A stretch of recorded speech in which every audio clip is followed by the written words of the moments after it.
I just finished recording Umaira's interview. She's a Malaysian ex-Muslim.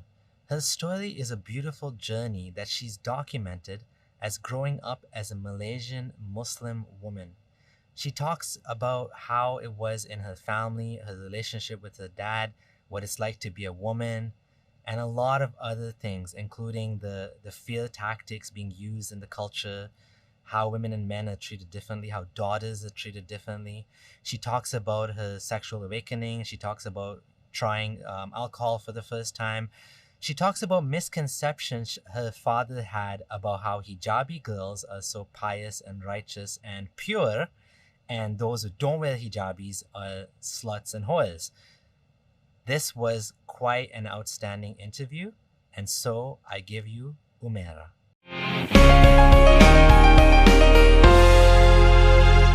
Hi everyone, welcome to episode 91 of the Friendly Ex-Muslim podcast. Hope you're all doing well today. Today I'm joined by Umaira. Umaira is a Malay ex-Muslimah. So she's a female ex-Muslim from Malaysia. For her protection, we're not going to tell you where she lives, and we're going to avoid some personal details. So unfortunately, based on the way the world is, she would have liked to share a lot more than she really can safely. So in order to keep everything, safe, we're going to keep some details out. But we're not going to let that stop us from talking about, important issues that need to be talked about. And really, things are more important over there than over here where I am. So in the West, in Canada, talking about Islam is a privilege. Over in Asia, in Muslim countries, obviously it's a privilege to be able to even talk about these things because it's dangerous, right? So there's a privilege that I have in being able to talk about these things safely that other people do not have. So there's a lot of courage needed there, right? Despite that, Umaira really wanted to share her story and to tell us about what happened, right? So Umaira, how's it going? Hi Abdullah. Thank you for having me here. Yeah, you're welcome. So, how's it going? Tell us about, let's start at the beginning. Do you want to talk about what made you want to talk about this in the first place? Actually, before this, I'm not sure. I'm not sure. I always feel that I'm alone in this. I don't even know ex-Muslim even exist. Like no one really that brave to say that they are not in Islam anymore in Malaysia, So I always keep it to myself for quite long until I got to know some of you and then make me feel like I am not alone. And then that is why I want to be here. I want those apostate Malaysians to know that we are not alone. Okay, beautiful. And you actually told me when we were doing the pre-interview, that you found out about the ex-Muslim term on TikTok. Yep. Yeah. Actually, the reason I go to TikTok, I'm, how to say this? I know that I don't believe in Islam, but I do still want to get even deeper about Islam, get deeper about Islam. So maybe all those preacher and all those Muslim TikToker can convince me to go back, because I still feel, I have this feeling that I was born Muslim. Maybe I meant to be one. That's why even though I don't believe it on that time, I still want to try to convince myself maybe I can, because I was born in this religion. So when I go TikTok and I look at all those Muslim TikTokers, I feel like, what? It makes no sense. And then they started to share about Infinite Noodle, and then I was like, wait, Infinite Noodle, she's an ex-Muslim, and I started to click on her TikTok, and I look at all her content. She makes more sense than all Muslim TikTokers. And then now I'm here, I'm back, 100% sure that I'm not coming back. That's awesome. Yeah, that's actually one of the important parts of activism, is to make sure that people that do leave Islam, they don't feel like they're crazy, right? Because there's a lot of gaslighting that goes on from the Muslim community, saying that you guys don't know what you're saying, you're crazy, this and that. So like seeing other people that say the same thing, and hey, look at this guy, look at this girl, they're ex-Muslim, they're not scared to say it. Well, maybe I'm not crazy, right? Yeah, I mean, it's for me. This is how I see things. Okay, imagine cheesecake. I love cheesecake. Maybe you guys don't like it, and then because I love it, I keep telling, hey, you must like it. Cheesecake is good, good. But in the end, you don't like it. But you're like, okay lah, okay, I like it. It's the same thing.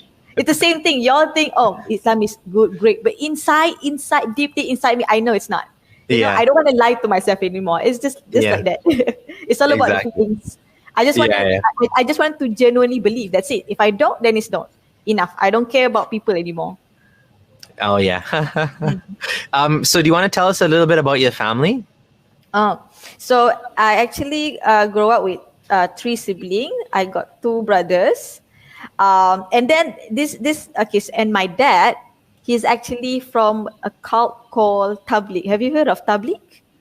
Yes, so Tabligh Jamaat are these guys, a lot of them in Canada, in the Desi, the Indian and Pakistani, and very few Arabs, and basically they go from mosque to mosque. They stay in the mosque for either 3 days or 7 days or 40 days. They leave the wife at home with the kids, all by herself, and they just go and they just live in the mosque, having this sort of like religious vacation, right, from the real world, where they read hadith all day and they go door to door knocking, trying to get more guys to come to the mosque and more guys to do tabligh, right? Yes, that is 100% true. Each of the points that you just said, everything. My dad left us for like 3 months, and they just say, "Oh, your mom can take care of you. That's what she does. Bye," just like that. Like, and then when my mom questioned about it, like, why you go away? You need to take care of your kids. They need to have, like at least feel your presence there, your support. And then my dad say, oh, so you said that I don't need to go there to pray for you, to pray for everyone? That's my job, my responsibility to pray for you. So I'm like, what? Yeah, that's Tabligh, correct. Yeah. It's funny how they twist it. It's not, he's not actually caring for you because he thinks he is. He thinks he's actually doing a good thing. Where like the religion has made him like flip his head, right? Instead of being at home with the family, being a dad, taking care of it. Let me show you one secret. Well, it's not secret anymore since I talk here. My brother, when he was around 16, my dad bring him to the mosque for that vacation. And then when he came home, he looks like he's so upset, he's so annoyed. And then I said, what happened? What happened? What actually they do in the mosque? Oh, they just sleep. They wake up, subuh, subuh? Subuh, right? You call it subuh too, for salah subuh. Yeah. And then they sleep. And then they wake up, maybe afternoon, they eat. Oh, you mean, subuh, you mean Fajr prayer, the morning prayer. Yeah. Yes. So they wake up and they pray. And then they do some extra, I don't know, salah. And then they sleep. My brother literally follow this. They sleep until afternoon, and then they wake up, they read hadith, and then they chill at the back of the mosque, smoking weed. It's not weed, marijuana. I'm sorry, marijuana. Marijuana is weed. It's weed, right? Yeah. And then one of these tabligh asked my brother, "You want some?" My brother said, "No, it's okay. It's halal. It's fine." Like, how can you like invite my brother who's still teenagers? Wow, I was just gonna say that's weird. Over here, they don't do that. Over here, they'll eat a lot of curry, biryani. They'll go cook but they don't do drugs. They don't do drugs over here. Over here in Canada, most Muslims would consider weed haram. So there might be a different cultural aspect to it over there. In that, like in Malaysia, yeah. But yeah, whatever the point that you said just now, they did do that. They go, knock the door, come to Islam, whatever. Alhamdulillah, I'm like. There's one time they come to the house, I was wearing short. They didn't say to me. They said to my brother, next time ask your sister to cover the aurat. I was like, yeah, like that. So the thing. Okay, my dad, he's a okay, since nobody knows me, so it's fine for me to expose him a bit. So when he was young, my dad, he actually like that wild kind of guy, you know, like sleeping around, clubbing, chilling, like that. And then after married, suddenly he become like this. He's the one who told us that, oh, wait, dad was like this kind of person. Now when dad find Islam, I feel like a better person, like that. What? So yeah. So the thing is, when I was 5 years old, okay, we go kindergarten, right? You know what's weird?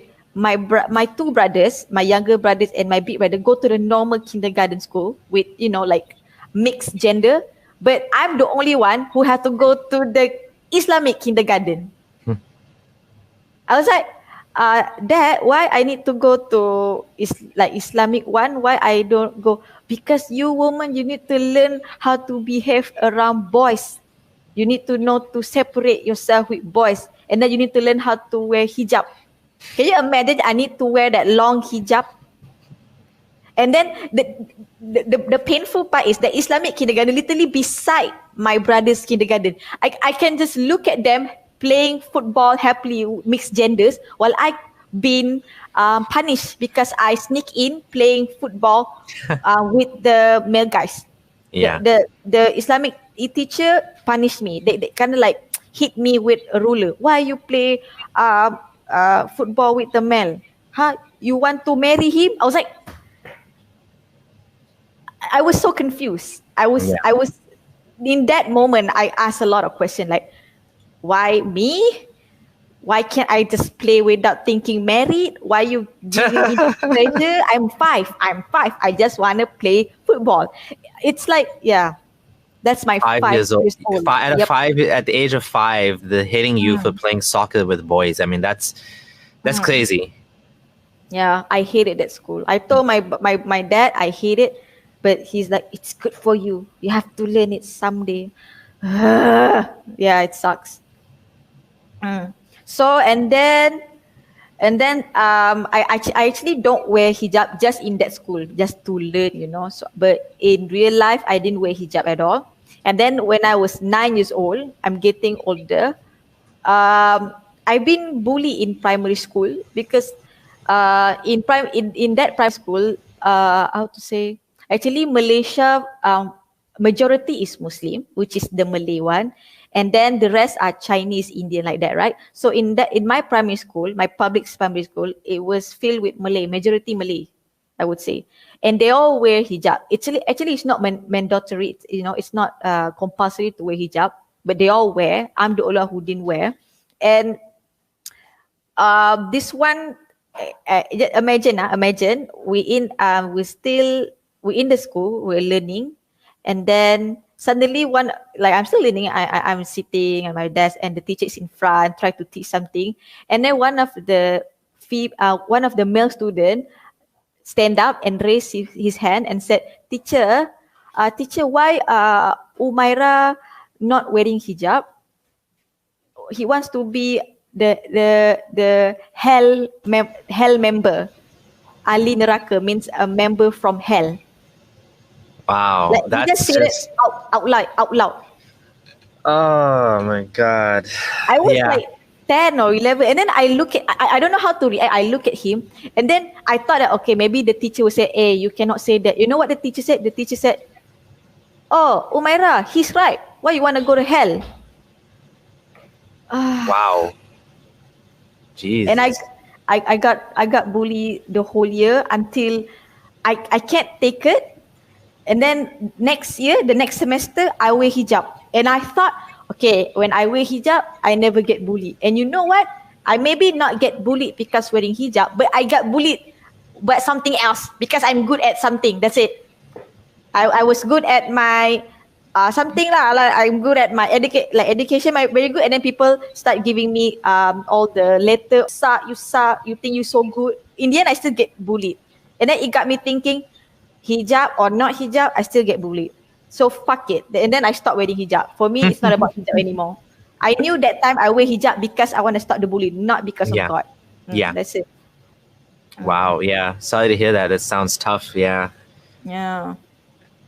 Not just that. Sometimes when my dad came home with a friend, a Malay guy friend, he was like, look at me. I remember I was like 10 or 9 like that.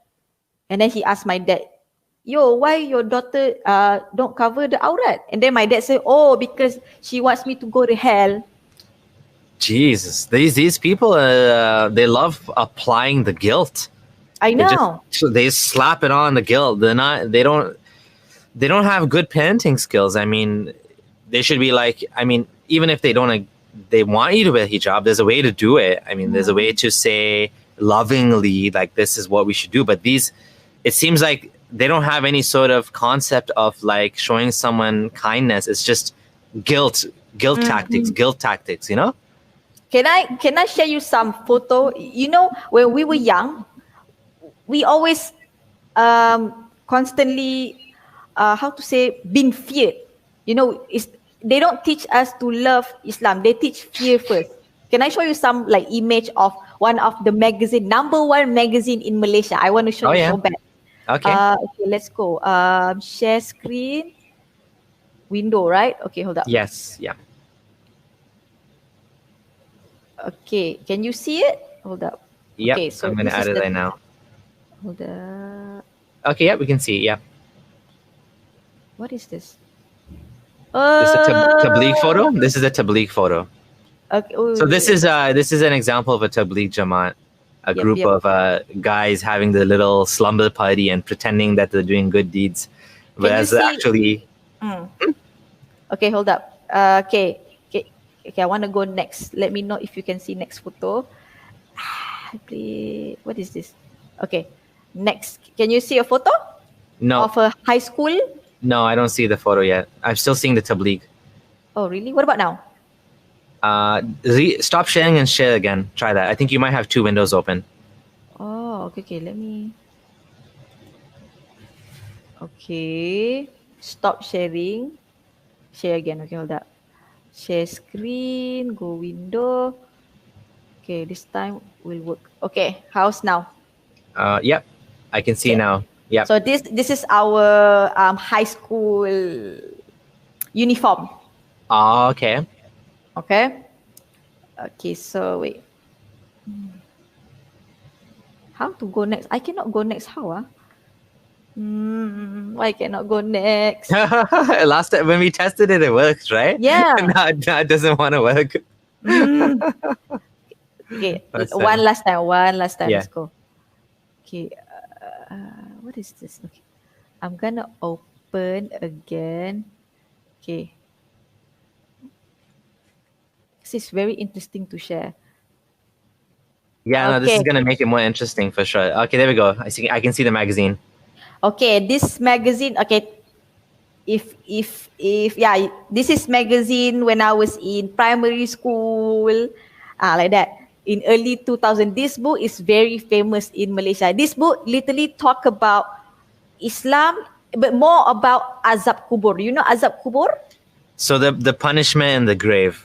Yes. Yeah. So this photo, okay, let me read it. Ular terkam jenazah pelacur means a snake attacking a prostitute dead body, something like that. Okay. And then when you, and then is this a kids magazine or like for everybody? It's for everybody. Okay. The thing is, most of Malay, my family, my grandparents all have this book. Okay.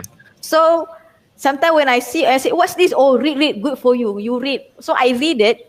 I mean, and then when I read it, it scared me, you know. And then my grandma would say, see, if this what happened, if you want to be prostitute, this snake will come to you. God. Jeez. It's scary, you know. Yeah. Wait. Okay. Well. Okay. This is all the book. Okay. Talking about jinn. The first photo here, you see like a 8 people. It says that someone turned into 8 because mocking Surah Yasin. The hell? Specifically mocking Surah Yasin. Yep. Okay, What and if you then what if you mock a different surah? But that's interesting. They're saying, but nobody turns into apes. But they're saying you can people this. They're saying this is like a real thing that happened. yeah, they say it's true story. All this for them is true story. It's like we need to learn from the learn lesson from this. Okay, the beside one is very funny. Orang minyak mengganas. Okay, orang minyak.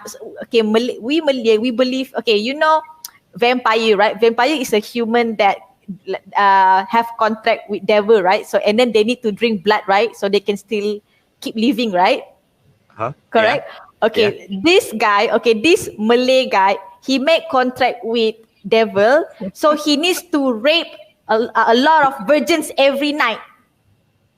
What? Yes, yes, rape virgin every night to stay alive. So weird. Yeah, It's like a movie.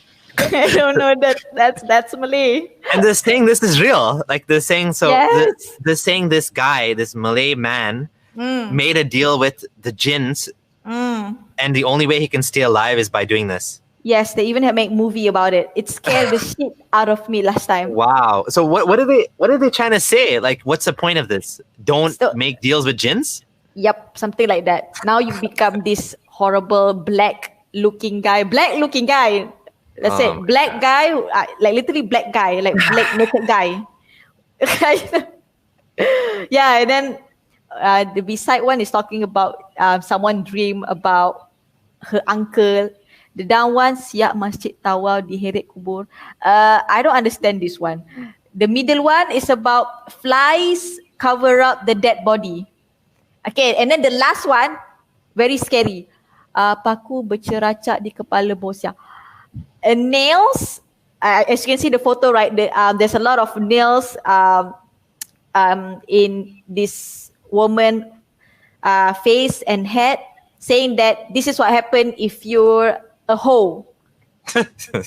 If you're a bitch, you're fucking around like this. This is what happened to your grave. So don't have sex before marriage. That's the lesson. Oh my God. It's interesting. It's interesting to me that there's a lot of focus on the punishment, the grave, adab al-kubr. I know that is a part of Islam. That for people that don't know, there's this concept that because the Day of Judgment, I'm guessing because the Day of Judgment is coming, not, it could be a long time away. So Muhammad came up with this concept, even in the grave, you'll be punished, right? Or you'll get a little window into paradise. It's not as much emphasized over here. I mean, people do talk about it. I know even some sects doubt it. For example, Hizb ut-Tahrir, this one Islamist group over here, they don't even accept it because I believe it's based on an ahad hadith or something like that. So they don't even believe in punishment in the grave. But it seems like in Malay culture, like it's emphasized a lot. I know. I don't know what to say. It's interesting, yeah. Okay, and then I remember last time. Okay, you know last time we don't have TikTok. Last time we were like 2000 early, right? We don't even have WhatsApp, correct? So we have this like 3GP phone. So last time there's a lot of video that been spread around in Malaysia saying this. You see these two photo? It says these two been cursed. Okay, so the first photo saying that a kid being very, ungrateful to the parents. So now been cursed by Allah, become this human-looking ray fish. It's a video, it's a video, and then the background of the video is like Quran, ayat Quran, like Allah. Yeah. It sounds so real. I'm like, my dad show, you see, if you've been ungrateful, I say you pray, you don't want to pray, you see, this happened to you. Yeah. And then the beside one that looks like dog, even scary. They literally give description. It says that this kid kicking Quran or something. The mother is praying or something, and this kid like disturb her. So he's been cursed to this whatever. Wow. Like they're so petty. They're saying that kid disturbed the mom when she's reading Quran. Like they're actually trying to, this is like mental abuse on children. I mean, it's not like, okay, this guy was robbing someone or like stealing or doing drugs. I mean, even doing drugs, I would argue like, okay, it's not the worst thing in the world. You're harming yourself, not others. But no, you turn into monkey human for disturbing your mom when she's praying. Like it's so stupid. Like it's so over the top. Can I share my screen? I want to share something as well. Just for fun. Just no, it's okay. You don't need to stop sharing, but just for fun, I looked up something and look what I found. It turns out that this image was made I know. by a non-Muslim. When I see this, I'm very pissed. I'm like, you scam me. Malaysia, you scam me. I scared when I was young, you know. Now when I look at this, motherfucker, I'm stupid enough to believe this. I'm scared. Even the fish just now is literally just a type of fish, you know. Yeah. So this lady makes these photos, these like drawings, right? Non-Muslim too. On top of it, they're stealing non-Muslim works to scare Muslims. naughty, like these Muslims are doing this. Very naughty, very, very naughty. They should be making their own image. Like they're so pathetic.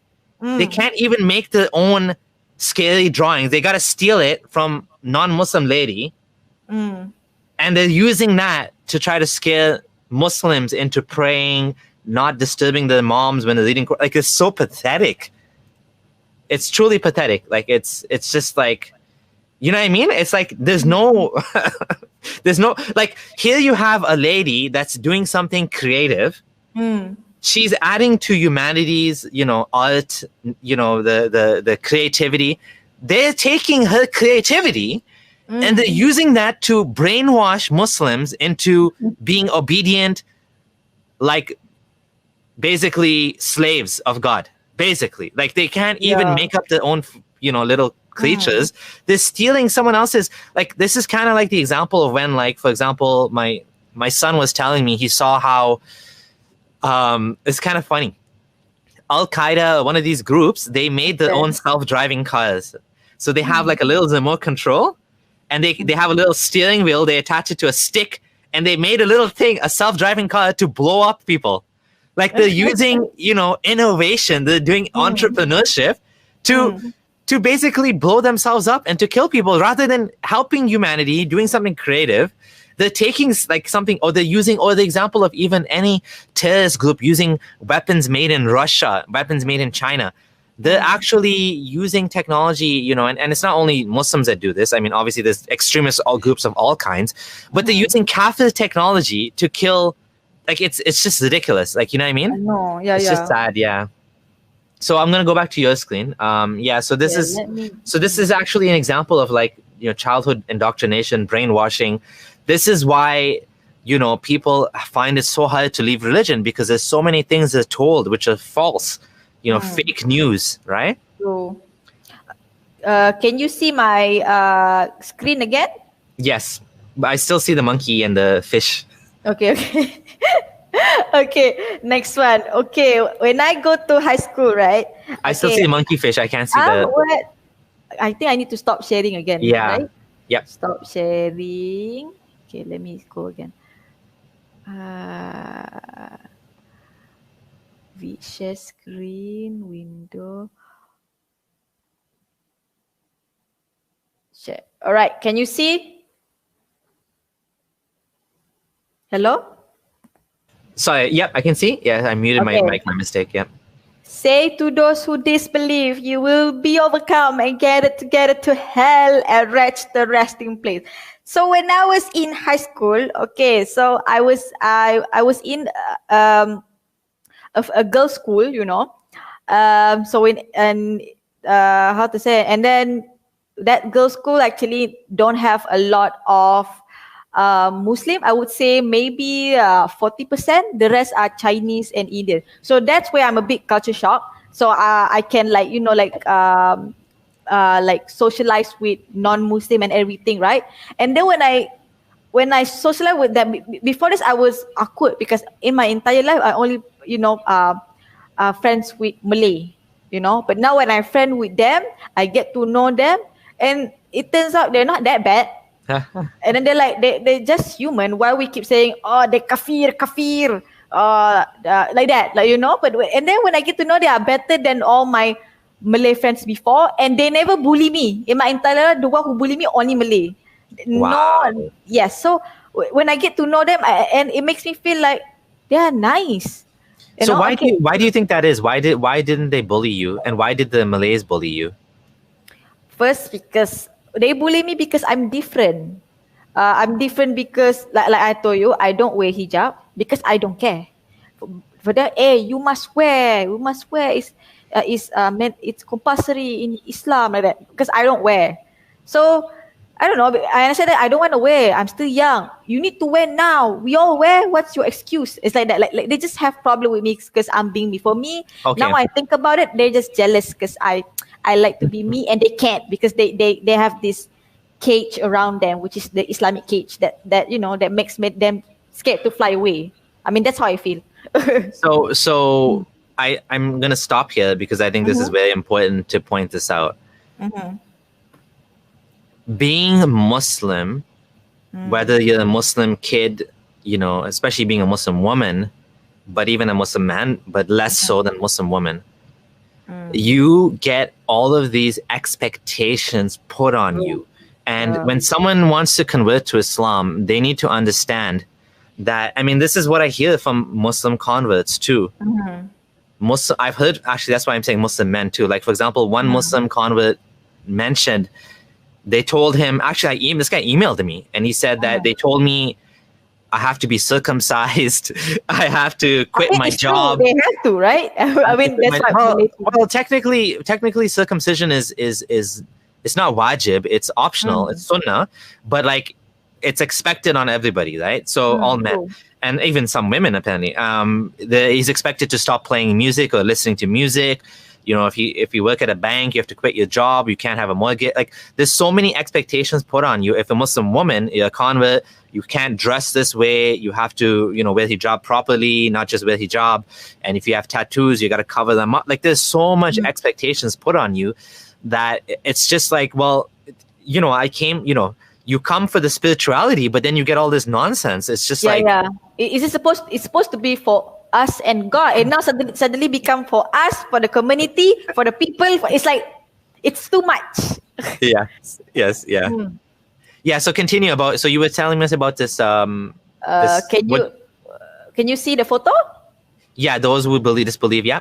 So in that girls' school, whenever we have Islamic teaching, Islamic class, Islam class, so we all going to separate. You know, all the Malay Muslim will go to this room where they gonna learn Islam, and the rest will, the non-Muslim will go to another class to learn about something else. So during Islamic class, I remember we call Islamic teacher Ustazah. Do you call it Ustazah too? Well, we use different words, but yeah, Ustaza is one of the words we use. Yeah. Okay, so I'm gonna say Ustazah. So the Ustazah, we are talking about this, we are the chosen one. We are the only one who been chosen by Allah to go to heaven, and those who kafir will go to hell. And then I literally raised up my hand. I asked the Ustazah nicely. I said, Ustazah, wait, what if the non-Muslim very nice? Yeah, they are nice, good for them, but they're still going to hell. But they are nice people. Yes, but they're still going to hell. But there is Muslim that actually very bad. Yeah, but if they pray, they can still go to heaven. I'm like, wait. I was confused. I was really asking this question, and I can see my Ustazah very annoyed. Because that time I already become close to one of my Indian friend. Like, she is so nice. She's so nice. Like, I never met this nice, like super nice. So how come this nice Indian girl go to heaven, like go to hell? Like what? So I said, but I met a very nice non-Muslim. How? They're very, very nice. They're very nice. They deserve heaven. And then my Ustazah said, that is our job to make sure they convert. If you love your friend, you must enlighten them, so let them believe Allah. Then all the good deeds that they do in the world will be count. I'm like, the fuck? But that time, I actually follow that because I still believe, right? I actually like slightly promote them. Oh, maybe next time we can pray together. I did that, you know. When I think about it, I'm so stupid doing that. I did that because I want my friend to go heaven. That's it. That time when I was still believe, because when I think about it, it doesn't make sense. So yeah. It doesn't make sense, and it's a problem, especially for Muslims living in non-Muslim minorities. I remember in university, this was a big problem for many of the Muslims, especially Muslims that are like more culturally Muslims, where the Islam is an identity for them, but they're not really religious, and they struggled with this idea that all of their friends are going to hell, and they're good people, like you said. You can see the good people. Like you said, they actually treated you better than the Muslims in your case. So why should they go to hell? And this is a problem that many imams are faced with, that there is no solution to, because, well, basically the solution to it, which some non-Muslims came up with, is that, well, if they don't know about Islam, then they would be excused, or they'll be tested on the day of judgment, or something. But the problem is basically this isn't even mentioned in the Quran, right? They're taking some idea that you didn't get the message, because the Quran says everybody was given the message, a messenger was sent to all nations. So now they're saying, well, these people somehow didn't get the message, even though they know Muslims in their real life, yet somehow they didn't get the message, and so therefore they'll go to Jannah. And even I remember some of the Muslims would even twist some of the Quran that says those who believe, whether Jews or Christians or Sabians. Now, of course, that excludes Hindus. There's no Hindus mentioned. So they will go to heaven. They're all believers. Well, actually, that's not what it means. It means those who believed, meaning they also accepted Islam, right? Or those who believed before Islam, that believed in the Prophet or whatever. But the people today that know about Islam and they reject it, well, I can't imagine how somehow they're saying these guys are still going to go to heaven, or they're going to be tested again. It doesn't make any sense, right? Like, why would you basically say you're testing people, then they die, and then you're going to test them again? Because that's what the hadith says. The hadith says some people will be tested again. So it's like, what? Like, so you failed in testing them the first time, you got to test. It's just nonsense, right? And so this is a big problem for many Muslims who have good hearts. If you have a good heart and you have a good heart, you don't want anyone to be punished. You're actually better than Allah, right? Yeah. And then you know what Malay believe? I'm not sure the all Muslim Malay believe. You see all Chinese people, all Indian, all rich, and they're happy with their life because Allah gave them heaven now. Later when they're dead, they're hell.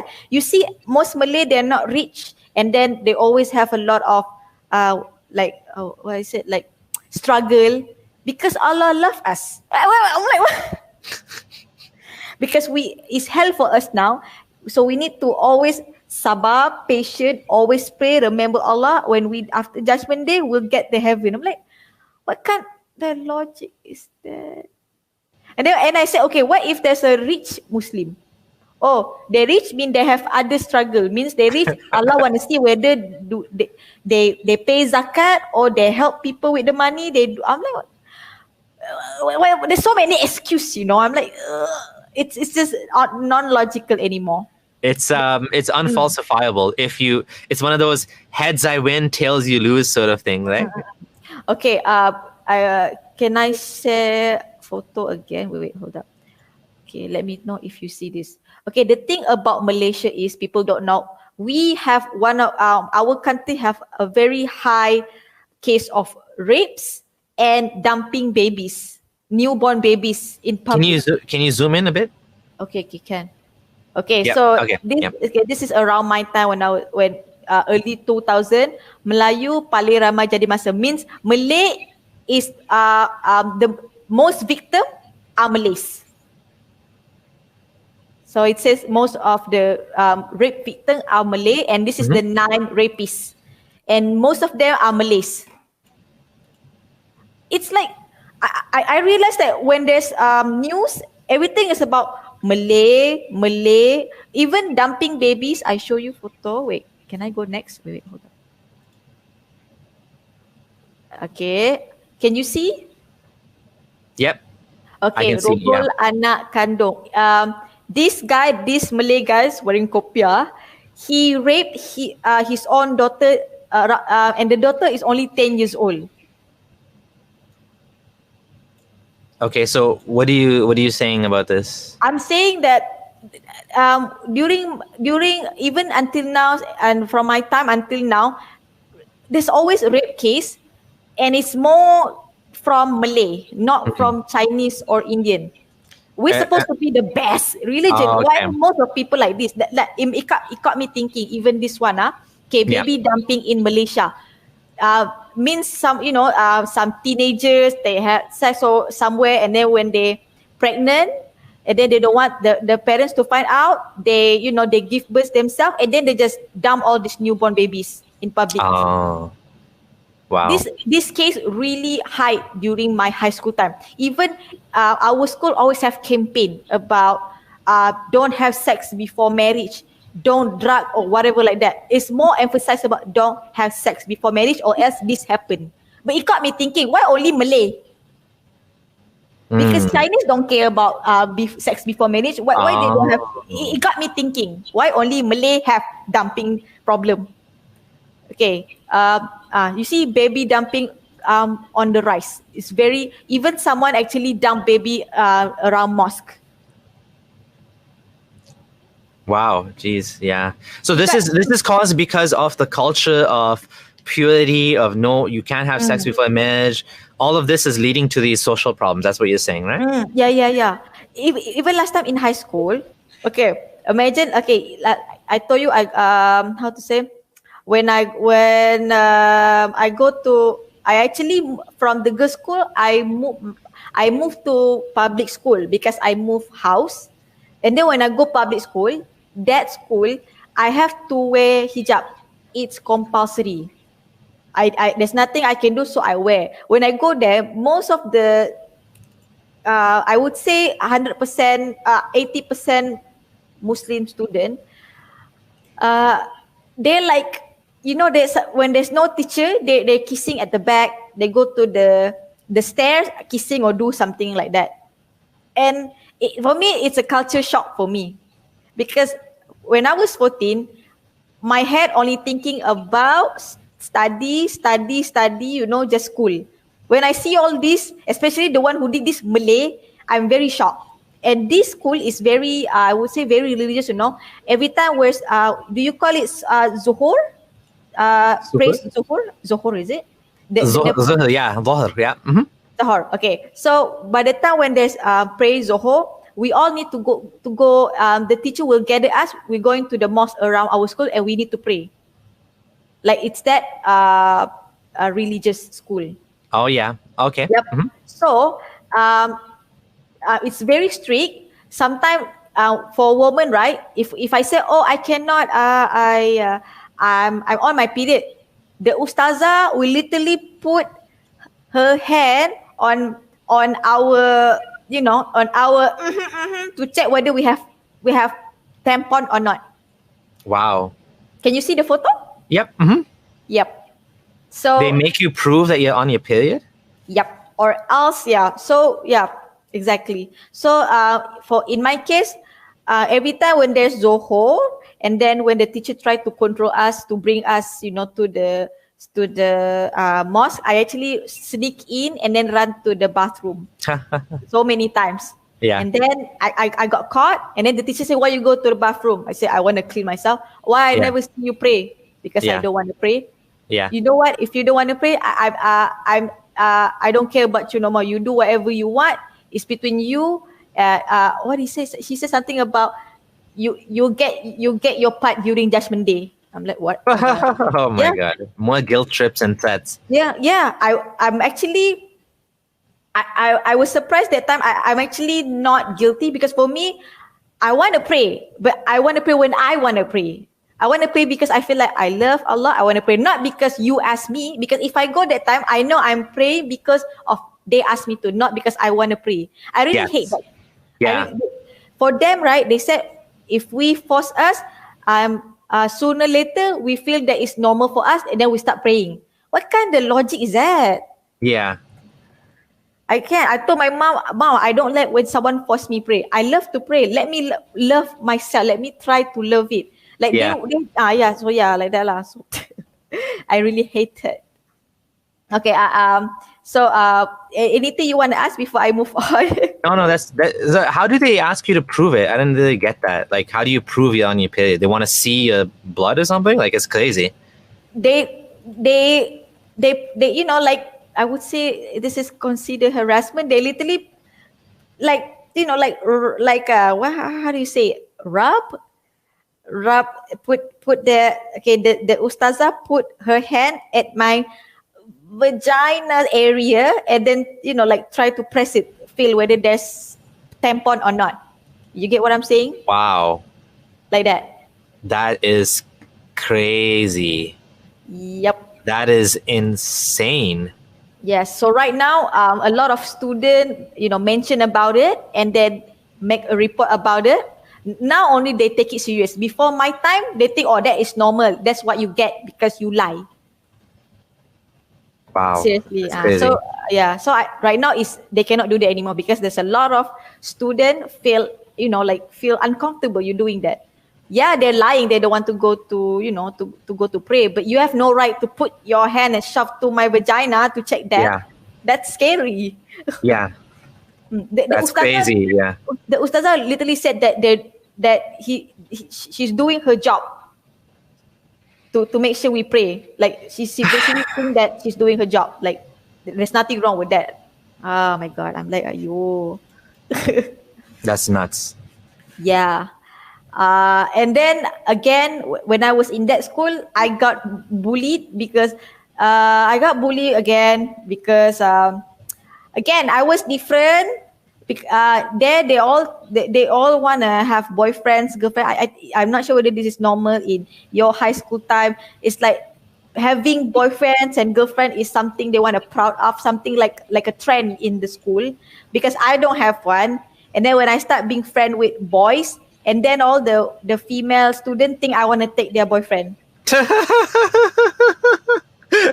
They thought you want to steal their boyfriends? Yeah, I mean, from the story that I told you that about my kindergarten that I play football with boys, it's obviously shown that I'm okay around boys because Yeah. I was born with two brothers, so I'm okay with that. But some female think I want to take the boyfriend away, and then they literally wait for me until the school end, like a gangster. They have their own group, and then try to like warn me, hey, new girl, you come to my man again, you know what happened after school. Wow. Oh my God. Anyways. They Malays. But they're not. The Malays are not supposed to have girlfriends, boyfriends. I don't know. That's why I'm confused. I did tell them, you wear hijab, you go to pray. Why you have boyfriend? You don't even pray. How do you know? You go to hell too.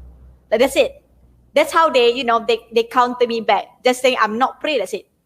Okay, so you have a boyfriend. Mm-hmm. No, but you don't even pray. What? It's still wrong to have a boyfriend, right? Yeah. Now you don't wear hijab, you also go to hell. But that's pretty funny. Yeah, if you don't pray, you don't wear hijab, means whatever said from your mouth doesn't matter. Oh my God, that's funny. I'm like, and then I got bullied so bad. I told my dad, please bring me back to the girls' school. I don't want boys. I don't want boys in the school because of this fighting over boys. Because when I was in girls' school, we don't have this fight. We just have fun. And then I realized the reason we all wear hijab because there's boys.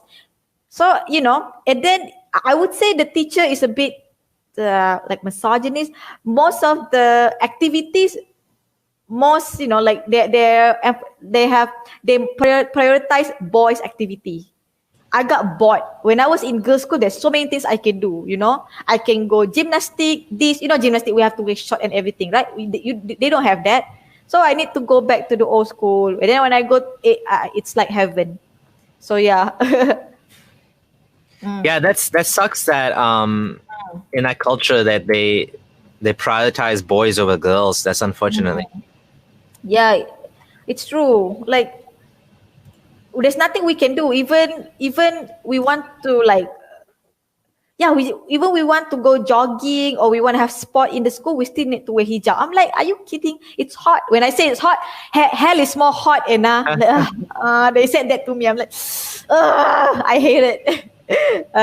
So that's my high school years. So when I finished my high school with in the girls' school, I that school, even though it's the girls' school, right? The Malays there, they wear hijab, right? I don't wear hijab because it's not mandatory. I shit you not, the one who wear hijab, it's not because they want to wear hijab. They want to cover something, you know. There's one time there's no girls' school. There's no class. There's no teacher in the class. All these girls' school where my classmates wearing hijab.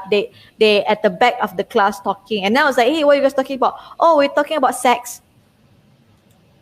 They literally share about their dating life. Oh yeah, I already do this. I was so shocked. I'm like, you guys had sex? Like, yeah, why? But that's haram.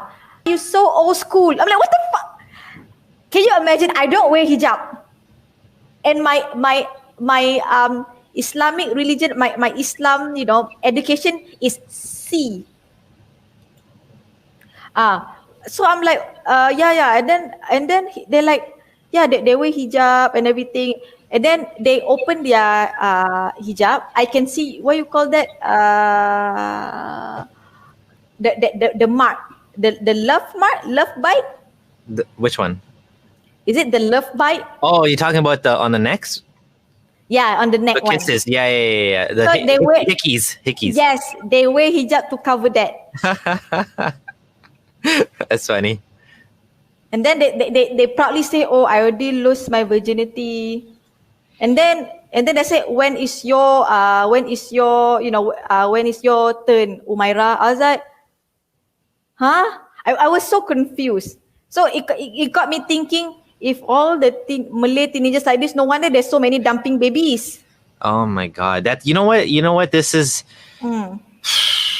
this is an example of how, you know, I read once that there's more abortions in the deep south, in the religious states in the US. And it makes sense if you think about it, that it's exactly what you're describing here. It's like there's more gay sex in Saudi Arabia. It's when the society is so repressed sexually, it's not like it stops the sex. It still happens, but it just goes underground, and it creates all these other social problems, like you said, baby dumping, and it creates this extremism, this sort of, but people can't really, they're still going to do it, but it just creates like worse social problems rather than, you know, people just being healthy and having relationships more openly and able to talk about it with their parents. They don't have to hide it. They can just use protection. You know, they don't have to be embarrassed about using protection. They can just go to the pharmacy and pick it up. I guess over there, can you just go and get like condoms from the pharmacy easily as a Muslim woman? Can you do that? They will give you the look. And you know what funny in Malaysia? Whatever Hollywood movie that come here, right, or any series, all the kissing, the sex scene, all been censored. So when you watch, what happens suddenly? You know, there's two boys, one boy, one girl, and then next day, what happened? They just cut it out. Yes. Oh, they don't like black it out. They just cut. It's just gone. Yeah. So that, you know, first we see two couple in the bed, and then next scene they already wake up in the morning. That's funny. For me, I used to, but if you do this, I will go to the internet and find it. By the end of the day, I can still watch it. Yeah. Same thing. Even I talk about this with my Malay friends. I said, how's your mom? Will you talk about this? They always say, oh, my mom say, hey, don't talk about this. I don't want to hear. Don't talk about this. Don't look at this.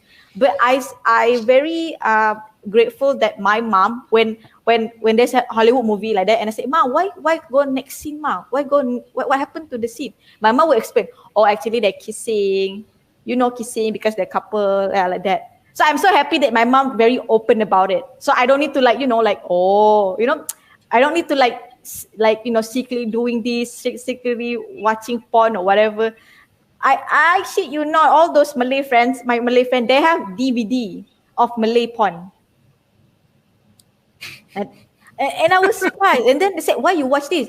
Oh, because I want to know about this. Why don't you just discuss with your parents? Why you want to discuss with the parent or something like that? Yeah, that's again a problem with a sexually repressed society, is that they can't talk about sex, right? Like I totally hear you, because I mean, and unfortunately, let's be honest, like pornography is not the best place to learn about sex, because it's unrealistic. It's not like, I would tell my kids, you know, something really different than what happens in a movie, because in the movie, first of all, the movie is all male, you know, pornography is very male. You know, most pornography is made for men. So it's focusing on very specific things. There's no foreplay.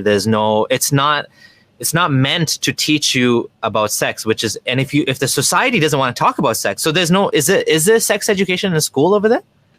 That's the thing. I mean, they have it, but it's just more about biology. You know, like how it's like biology. Okay. How baby. Okay. I got it. Yeah. Yeah. Yeah. It's. What about safe sex? Do they talk about safe sex? No, that's the thing. That's why there's dumping baby. They never talk about safe sex. Nothing. They only emphasize no sex before marriage. That's it. If you want to have sex, you marry first. That's it. That's so bad, because I remember, you know, I'm thinking if this was when I was Muslim or not. I'm trying to remember. I think when I was still Muslim, I used to think that sex education is good in school, even though, because I was, even as a Muslim, I think this was as a Muslim, I was concerned that if you don't teach people, because I knew I grew up in the society and I knew people were having sex pretty young too, like in Canada. And I when I heard about that, when I grew up and I had my own kids, I realized that you have to teach kids about safe sex. You can't avoid that topic, because if you do, they're still going to do it anyways. So, you know, this is important. This is important to talk about this. And you're saying they don't talk about it. Yeah, true. It's because abstinence. They're saying, oh, don't have sex, but they don't teach you how to do it safely. Yeah, exactly. I mean, that's why I'm so scared to do it. Not just because of that.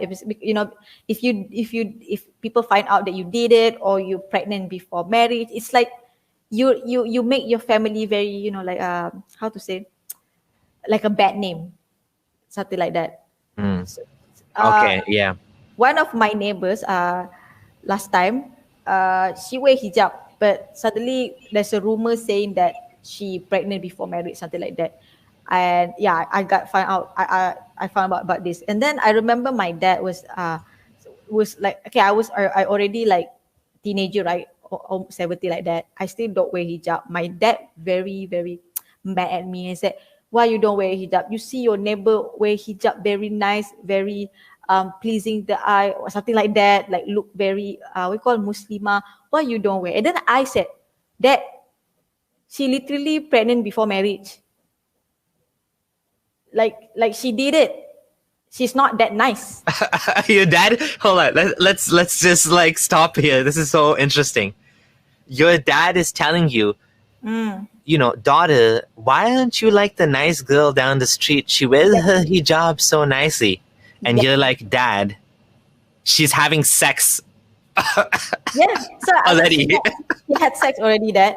So what's your point? Don't look there. Look at how she wear. But Dad, I wear like this. You told me if people who don't wear hijab is a hoe. Who's the hoe here? I don't do anything. I don't even date boys. Yeah. I follow you. You said no date. I don't date. I never kiss a boy. Nothing. I'm literally a virgin here. So I'm the hoe, not her. That's her problem. But look what she wear. I want you to look what she wear. I'm like, like that. She's for him. I'm still the hoe. Like there's one time she's really mad. She literally called me, "Hey, you hoe." Like imagine your dad said it to me. Your dad said that to you. I'm a hoe just because I wear. So it really gets me because I'm the first daughter, and then he said that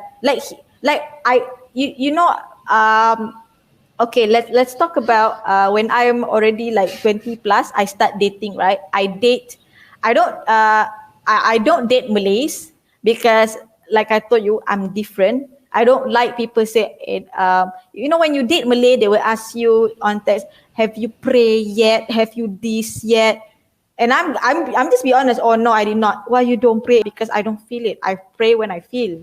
I just don't like they try to call it dakwah. Is it dakwah? Dawa, yeah. Yep. Yeah, dakwah me like I believe in Allah. Just shut up. Just this is my it's very private. Yeah. It I should can't be. just inshallah, I can't do that. I have Yeah. to make sure I'm genuinely say it. So Yeah. that's why I don't date. Because I remember when I date Malay last time, he told me, I love you, I know you nice, but can you start wearing hijab now so my parents will like you more? I'm like, your parents is God? No, so why want to pray? They want me to have a good Muslim woman. I'm still virgin. I just don't wear hijab. That's it. Yeah, but if you don't wear hijab, they will think you a hoe. That's their problem, not me. Yeah. Just want to stop for 1 second and say thank you, Shahrizan, for joining the channel. And those of you who are liking the content, please do like the stream now so that YouTube knows that this is a good stream, and to keep sharing the content to other people, to keep showing it. And as well, if you're not a subscriber, please do subscribe to the channel. It would be most appreciated. And you can also join the Patreon to continue supporting me. This is actually an amazing stream. I love how you've coming with like the screenshots, the pictures as well, and like lots of interesting. It's like you've documented this from like beginning to end, like when I was growing up, high school. Like you have it all like planned out. It's beautiful. Okay, so can I continue? Yes. Okay, so I start to date this American guy. So basically that time he's my boyfriend. So I got very close. It's been many years, and then I feel like I want to go more to marriage. But then I think about it. Okay, actually my parents have a very abusive relationship, as you know how tabligh works, right? They leave the wife forever, and then if my mom talk back or something like that, just let's just say if my mom just questioning what he's doing or disagree about something, he just beat my mom, just beat the wife like that, just beat him. And then there's one time my mom said that he did rape my mom. So growing up having a dad like that is just like, it does make me want to questioning Islam a lot. But at the same time, I keep telling myself, is my dad does not represent Islam. Maybe it's not the Islam is my dad. Even though deep inside me, I know he actually used the Islam as excuse to do that, because it's sunnah to beat wife. Is this sometimes he threatening my mom, if you become a bad wife, I will marry another one, like that. So it's like it's very toxic like that. My mom did told me, I did ask my mom, why you marry men like this? And then my mom said, last time when we were dating, he looks very nice and everything. And then when we start to have, we live in the same roof, he's like another person. It made me very scared. So I planned this with my boyfriend. I said, okay, I know you agree you want to convert, but how about this? How about you don't convert first? We don't need to marry. We stay in one house first, in like 1 year or whatever. We stay together first. Let's just make sure we don't get you won't get me pregnant. We just stay and see whether we click or not together by staying together. And then if we click, then you can convert, then we get married. The thing, I want to do that because I don't want to repeat my parents' mistake. So you hear me, right? Yeah. No. I'm listening, and I hear what you're saying. Yep. So I explained this to my parents. I said, I know you guys want me to have halal relationship, but hear me out.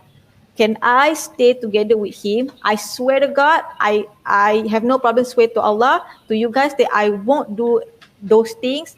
I won't get pregnant. Let me stay with him. I want to see what kind of person he is in one roof, in one house. I want to be confident and comfortable with him. Then I swear he will convert, and then we get married. My dad was very angry. He said, stay together also haram. Marry first. I said, Dad, you cannot he doesn't know me, and then he doesn't know how Islam works. You can't expect him to just convert. Let him stay with me. Let him see how Muslim is. Let he just be with me first. I cannot marry just like that. You don't do it, like it's actually a war. So basically, it's not happening. He really think it's a bad idea. Even I said, I even, because I was very pissed, right? I said, Dad, I want to do this because Mom said you were very nice before, and now you like an asshole, and I don't want to be like that. And I've been slapped on the spot. Oh. But it's worth it. Like that is the first time when I've been slapped, I'm happy because I managed to say it. So yeah, I was very, So yeah, even it doesn't work, and then let me show you some. So hold on, before you go forward, I just want to point out a couple of things you said, which are really important, or like worth talking about. The first thing you said that was very interesting was that, you know, your dad was abusive to your mom, and you used to at sometimes wonder, you know, doubt Islam, but then you would say, well, maybe it's just my dad, maybe it's not Islam. But then you also realize that, well, Islam actually enables this, and that's exactly what it is. Islam enables this abuse because it puts the woman under the man in so many ways. It's not an equitable marriage relationship at all, because the man is allowed to beat the wife according to Quran 434, and he can beat her just for, he doesn't even need to actually, she doesn't have to actually do anything. He just has to fear nushuz. Nushuz means rebellion, you know, transgression, whatever. Basically, if he thinks that she's gonna do something, he can hit her. That's what the Quran says, and there's steps he has to take, right? So Islam actually does enable abuse. It does, right? And you were right to recognize that. And sometimes Muslims will say, "Oh, look at all these ex-Muslims. They had bad relationships with their parents." Well, you have a good relationship with your mom, and you had not so good relationship with your dad because your dad is not behaving like a good person. So, but you're smart enough to think about this and recognize that it's the system that's a problem. The man is a problem too, but the system is also making it worse, because imagine Islam said you can't beat your wife. Wouldn't that have been better? Wouldn't that have enabled? That would have taken away the ability of bad men to hit their wives. Because if a bad man wants to hit his wife and he's Muslim, well, he's allowed to do that according to his religion. Now, if a bad man wants to hit his wife and Islam says no, well, then the system is against him. The mosque would be against him. The imams would be against him. The wife would be against him. She can say, you're a bad Muslim and I'm going to take you to court for hitting me. But now he's enabled. He's allowed to hit his wife and to beat her. And unfortunately, you know, that's the religion we ended up with. You know, people say it's the best religion for women. It's the best religion for humanity, but it actually is the worst in many ways, right? Yeah. I'm not sure this is Muslim or Malay culture. Do you have dowry when you want to get married? Yes, mahar, right? Mahar. I hate that so much. I don't know why do you hate that? The women get the money. Okay. In Malay, we don't get the money. The money goes to our parents. That's weird. You know what? I think that happens even in Arabic. You know, that's probably common in Muslim. Because the parents, the one who you know, the one who give us the what do you call the wedding? The one not the wedding. How's to say? The one who, you know, if the man asks permission, right? They're the one who give the how much is the dowry. That's what I'm saying. Okay. They're the one who negotiate it. They negotiate the amount. Yes.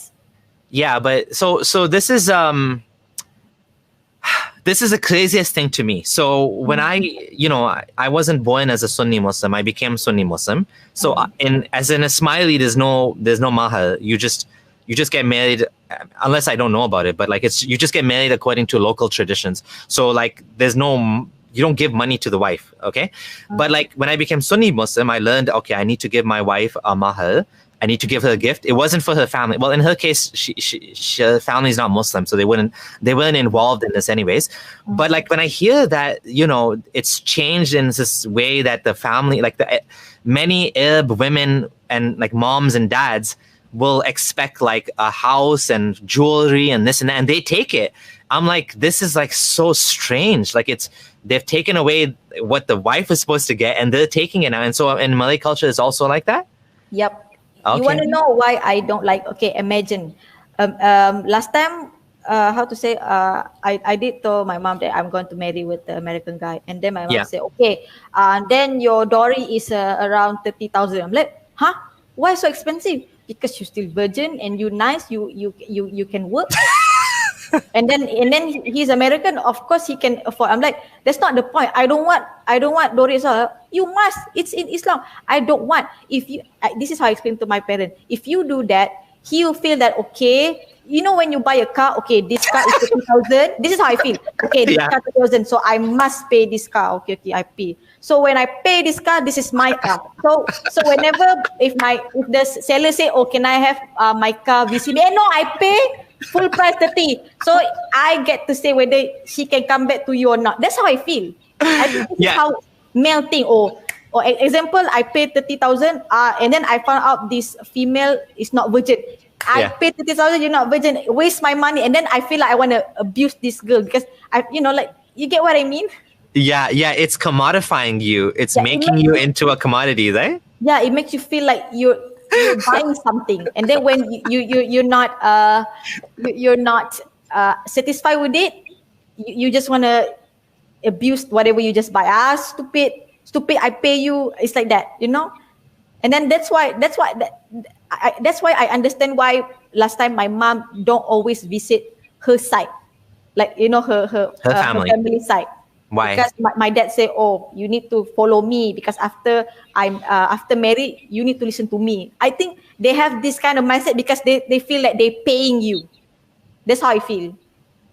Oh, interesting. That is very, very interesting. I spend my life what do you call it? I have this money just to marry you. So you are mine. So I'm scared of that. So I told my dad, my parents, I don't want dowry at all. I just want a Malay, just sign, convert, sign, that's it. No. And then, yeah. It's interesting that I don't want my boyfriend to feel that he bought me. Yeah, it's kind of weird, right? Like in like many non-Muslim cultures, what they do is, I mean, and even some Hindus, I think, have this dowry thing. True. But like, I'm just saying that what makes more sense to me is that the husband and wife give each other a gift, like a wedding gift, right? A lot of times in this culture as well, the man will buy a woman a wedding ring, an engagement ring. There's nothing wrong with that. But like this, I agree with you that it's weird. In Islam, people don't know this. Most people don't know this. And even they used to get mad at me for saying this. In Islam, the contract between man and woman is for the woman to give the man access to her vagina and her body in exchange for the dowry. Her primary responsibility in the marriage is sex and child rearing, and his primary responsibility is maintenance. It's kind of weird. Like, it's not like two partners together. It's I'm paying you money for sex, basically, and you are that's the main thing. Because in Islam, a woman is not allowed to deny the husband sex. I know. That pissed me off. Even the Islamic preacher here said the same thing. Yeah, and that's marriage in Islam. It's kind of weird, right? It's almost like, anyways, maybe we talked about this a lot. Yeah. So this part of me feel like, like, how am I going to have relationship with this American guy? I don't want to get. There's one point where by the time that he stay at US, I literally just want to move US and just disappear. So I don't need to get married, because like it's very, like I feel like I that time I realized when I want that, I'm not doing for love. I want to get back to my parents. Oh, okay, you know what? You always control me. Now I'm married to this man. Now he control me, and then I'm gonna say, oh, I cannot visit you guys because I need to listen to my husband. I want to. That's how much I'm very angry with my parents. I really want to do that last time. So yeah. Okay, this is actually okay. Okay, this woman, okay, she's a Malay, and then this is an Indian guy. So they both get married. in Indian style, and then they posted on social media, and then the Sharia law, the Sharia court, all the Muslim in Malaysia pissed about it. And you can read here, government has asked Malaysian woman Ili Najwa Sadiq, who is married to Indian hockey captain, to come forward and explain their religious status. Deputy Minister in the Prime Minister Department, she said government sensitive about such matter. Ilia Najwa will be called in as soon when she returns home. Like, it's not like why they want to go to someone's business, like you get what I mean, Abdullah? Yeah. It's so ridiculous that why are they interfering in this private matter between her and her God and him and his God and whatever the relationship, right? Yeah, so I'm scared that so last time I scared if I do that, if I go to US and then if they find out my photo, they was asking like this, and then questioning me, and then I become famous because of this. So it's like it's very hard for me to get married, last time. So I ended up end my relationship with him because I feel it's not working, not just this matter, about everything else. So yeah.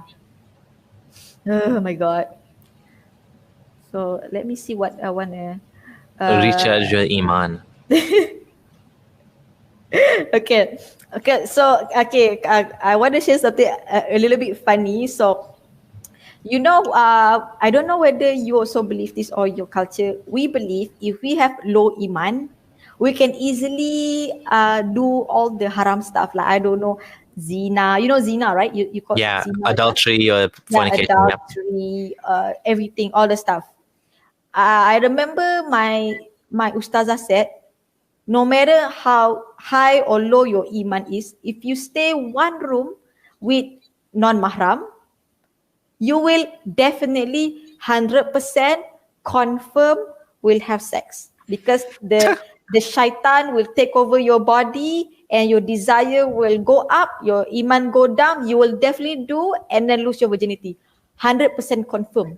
I even asked all my my Malay friends last time who did it, the one that wear hijab, and I said, is it true that when you first time in the room you will do it? Yes, Umaira, you will do it 100%. Confirm. You don't pray, right? You will definitely lose to your desire. So that phrase itself, that statement haunted me, because when I was with my boyfriend, I didn't do anything because I stay with my parents. Yeah. So when I go out, just out, I never go to his house. It's very casual, like that. Like, I'm very respectful. So when I started to be single, my parents already divorced. Thank God. So my mom's happy now. So when they divorced, I started to live by myself. I don't want to live with both of them. So that time I kind of explored the the single life. And I started to hook up because I wanted to challenge this statement of, if I low iman, I will definitely lose my virginity. I challenge this statement. I just literally just go Tinder, see cute guy, go hook up. I know what I know what they want. I just kind of go. So I went to the hotel. I was nervous, but I'm like, okay, I this is in my head when I was in the hotel. Okay. Yeah. It's been years I don't pray. I maybe believe in Allah, but I don't pray. So if I don't pray, means my iman is low, is very low. So I should feel horny and I will definitely lose my virginity. First time, okay, that is my first time with a guy. You know what? Nothing happened because I'm not into it. Yeah. And then I go out. They're scamming me. What the heck? I was very pissed. I go home. And then I shared to my Indian friend, you know what? I didn't do anything. What? You didn't do anything? Yeah, I did nothing. Like, I did nothing. Am I lesbian? Like I don't understand why I did nothing. It's like, am I not interested? And then I go with another guy. He's cute. Maybe we do kissing. I still have my virginity. So I'm like, you guys fucking serious? It's not my problem or my iman. It's you guys. You're the one who's horny as fuck and sex addict. And you're the one who need to pray, not me. I didn't pray and I'm okay. Like, that's make me feel, that's how angry I'm. Like, wait, yeah, that's why I'm like, okay, you know what? I don't want to pray. that moment I make it clear I'm not gonna pray because it doesn't affect my my humanity or Yeah. myself as a person. And Yeah. then slowly I start drinking because they said I don't know whether you believe this also. We Malay believe alcohol is like Satan's pee Yeah. urine, yeah. So once you drink it, you will confirm addict to it. You will go drunk. Confirm. Yeah. They said confirm. Okay. I never drink in my entire life. That year itself, after I experiment my sexual life, I experiment drinking. I drinking. Wait, that's it. And I drinking again. It's not that special. It's just It's just a drink. And Yeah. I never. Even until now, I drink. I never get drunk, and I'm not addicted to it. Even one point, I bought uh, white wine. I put it in my fridge. I want to see whether I addicted to it. That bottle of wine stay 1 year. I didn't even touch. Yeah. So that's how much I want to experiment with all this Islamic statement. I'm like, this is bullshit. I don't pray. I supposed to have low iman, and I don't do all the stuff. Yeah. While last time they all pray, their Islamic education was very good, but they did all the stuff, and they like what is wrong with? It's not. It's, I realized religion had nothing to do with me. Whatever Yeah. you do had nothing to do with religion. If you're a horny sex addict, you're already horny sex addict. If you're not, Yeah. then you're not. It had nothing to do with your iman. So yeah. That's a good point. Like a lot of there's a lot of fear mongering and like a lot of slippery slope. People like Muslim preachers will try to make you feel like if you drink one, you're gonna be drunk and you're gonna be like homeless. You're gonna be an addict. If you're gonna be sleeping with every guy. If if you're not Muslim or if you're not, your iman is low. But the reality is that a lot of these things have nothing to do with the religion and they have more to do with your personality and your values as a human being, not as a Muslim or non-Muslim. I do know that some ex-Muslims, when they leave Islam, because they feel so repressed for so many years, they go nuts, right? And they go and they'll drink everything, they'll sleep with everybody. But and what you're saying is more similar to me than what these other people, because for me, I left Islam and I tried alcohol.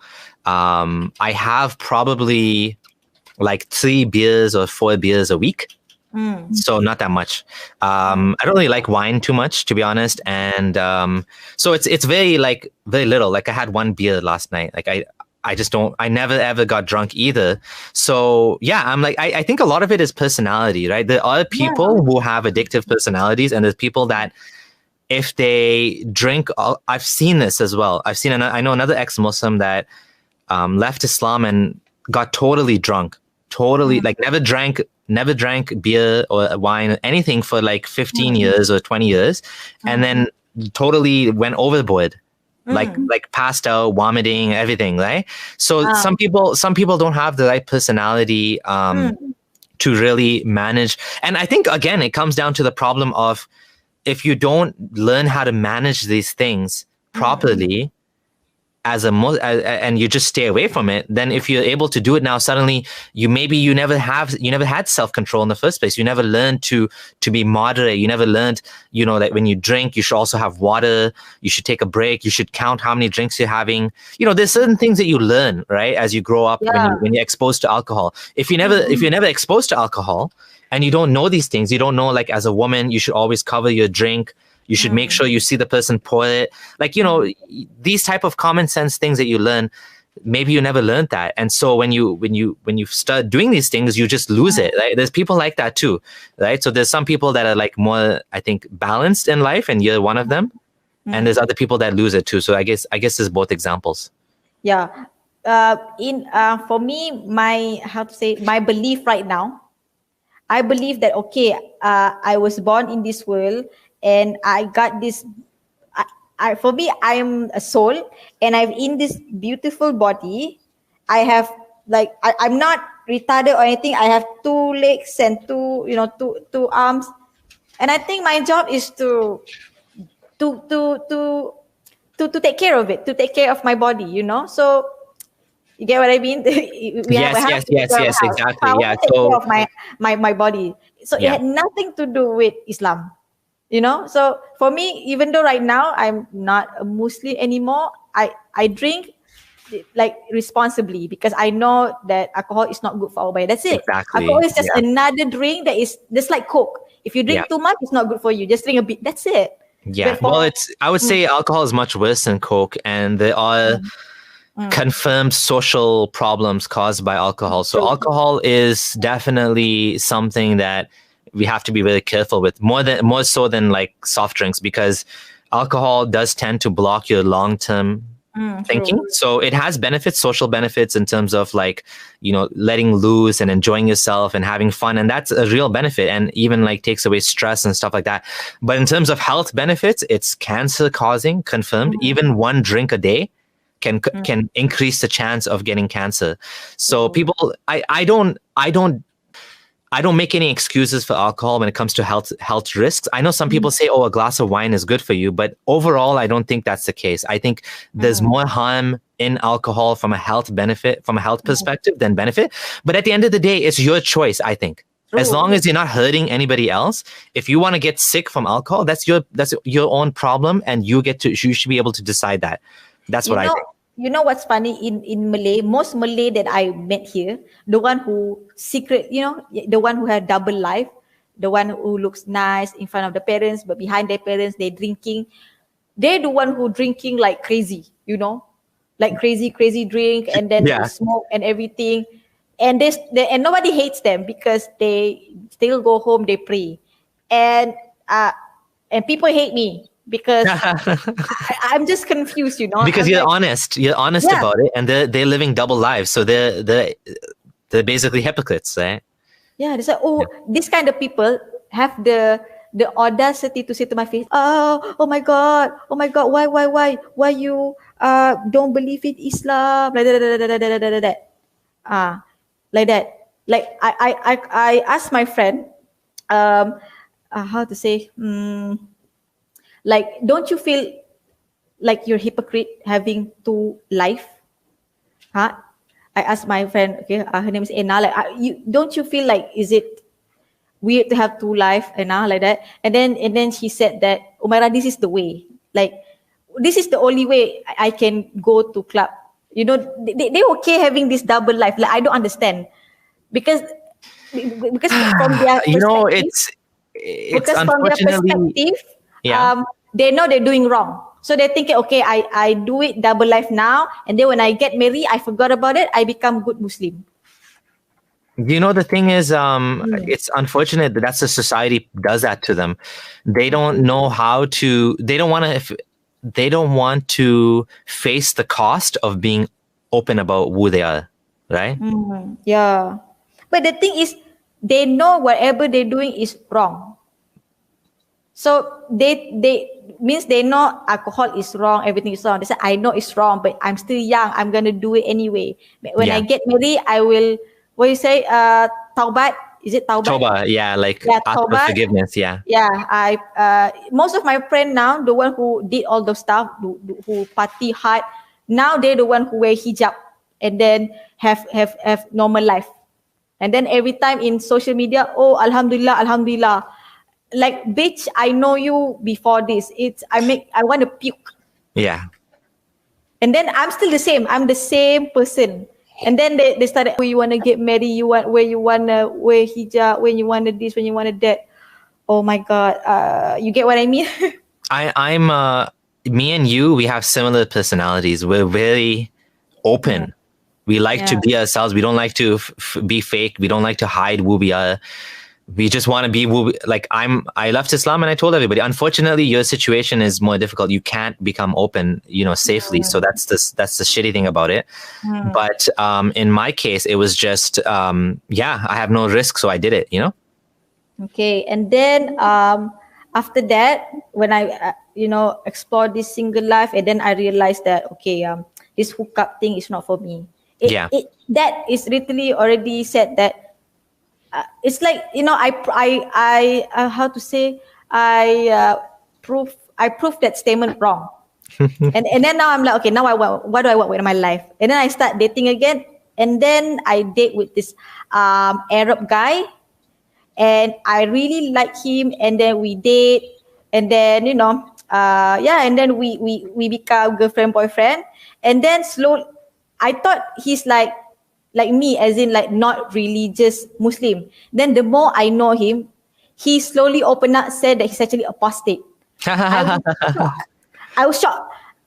I thought that I was shocked at the same time I'm mad, But that time I was shocked, but I respect him for saying that out loud. This is the first time in my entire life hearing a Muslim said, "Oh, I don't believe in Islam. I live Islam." Like, it makes me interested to him, and I want to know more. And the fact that he's Arab means he understands Quran very well. I asked him, ask him for help to translate everything, and it makes me become more apostate. Thanks to him. And then I really love him, and then that is where I started to sleep with him. And then that is the first time I noticed I'm not having sex. I did not having sex with him. I make love with him. I think this is a lot of Muslims don't understand what is make love. Yeah. So I get it now. So I don't know, like, then what they are thinking, we cannot, a couple is haram. So we just, I don't know, couple is haram, and then we need to get married first. And then when we get married, we have first night. What I'm saying is that first night is like, we don't have the chemistry, so it's going to be painful because I did ask my mom, my friend, how's your first night? They said painful because for me wasn't not that, because my boyfriend, like, be gentle to me and try to understand me, like, make laugh. Yeah. So it just make me thinking like what, like, I remember someone said that we have to marry not because of love, because of Allah. Have you heard that? Mm-hmm. So yeah, it's half your iman, right, to get married. Yeah, it's like if you marry because of love, it's not gonna work. It's not gonna work. They're saying something like that. You need to marry the man because of Allah. I'm like, means the sex is just for men, right? If that's how they thinking. So it's just messed up. It's really messed up. And then when I go TikTok, even though I already have my boyfriend to explain about all this apostate, everything. Okay, so my boyfriend tell me the bad thing about Islam. I want to know what other Muslim talk about, the good thing about Muslim. I don't know why I'm still trying to see the good thing about Islam that time. I don't know why. So that's why I go TikTok. This is what I told you. I go TikTok. I literally follow all Ali Dawa. Mm-hmm. That guy, the guy that you talked before, Cactus Boy. I follow him. I remember you have that point right. A lot of converts, before they convert, they were messed. Either they're alcoholic, they are not capable of controlling themselves. They have this issue. So when they convert to Islam, they feel like, oh, Islam helped them to control them to be better person. For me, it's not Islam. You're the one who need like, dude, I'm a Muslim. And look how chill I am. Like, what do you mean Islam help you? What do you mean? You're the one who needs, like, it's just, so, and then I see a lot of all the TikTokers, and then they talk about infidel noodle. They was trolling infidel noodle for saying bad things about Islam. And then I was like, infidel noodle. I click infidel noodle, and then I look all her content, and I'm like, okay, she is more convincing than all those 20 Muslims.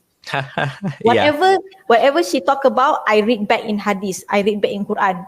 And it makes more sense the way she interpreted it, so it makes me 100% sure, okay, what are you doing? You keep trying to convince yourself you're a Muslim. Like what? So that's why I left. And so they actually did a favor. They actually shared ex-Muslim content, which is good. We want more of that. Yeah, you need to thank them.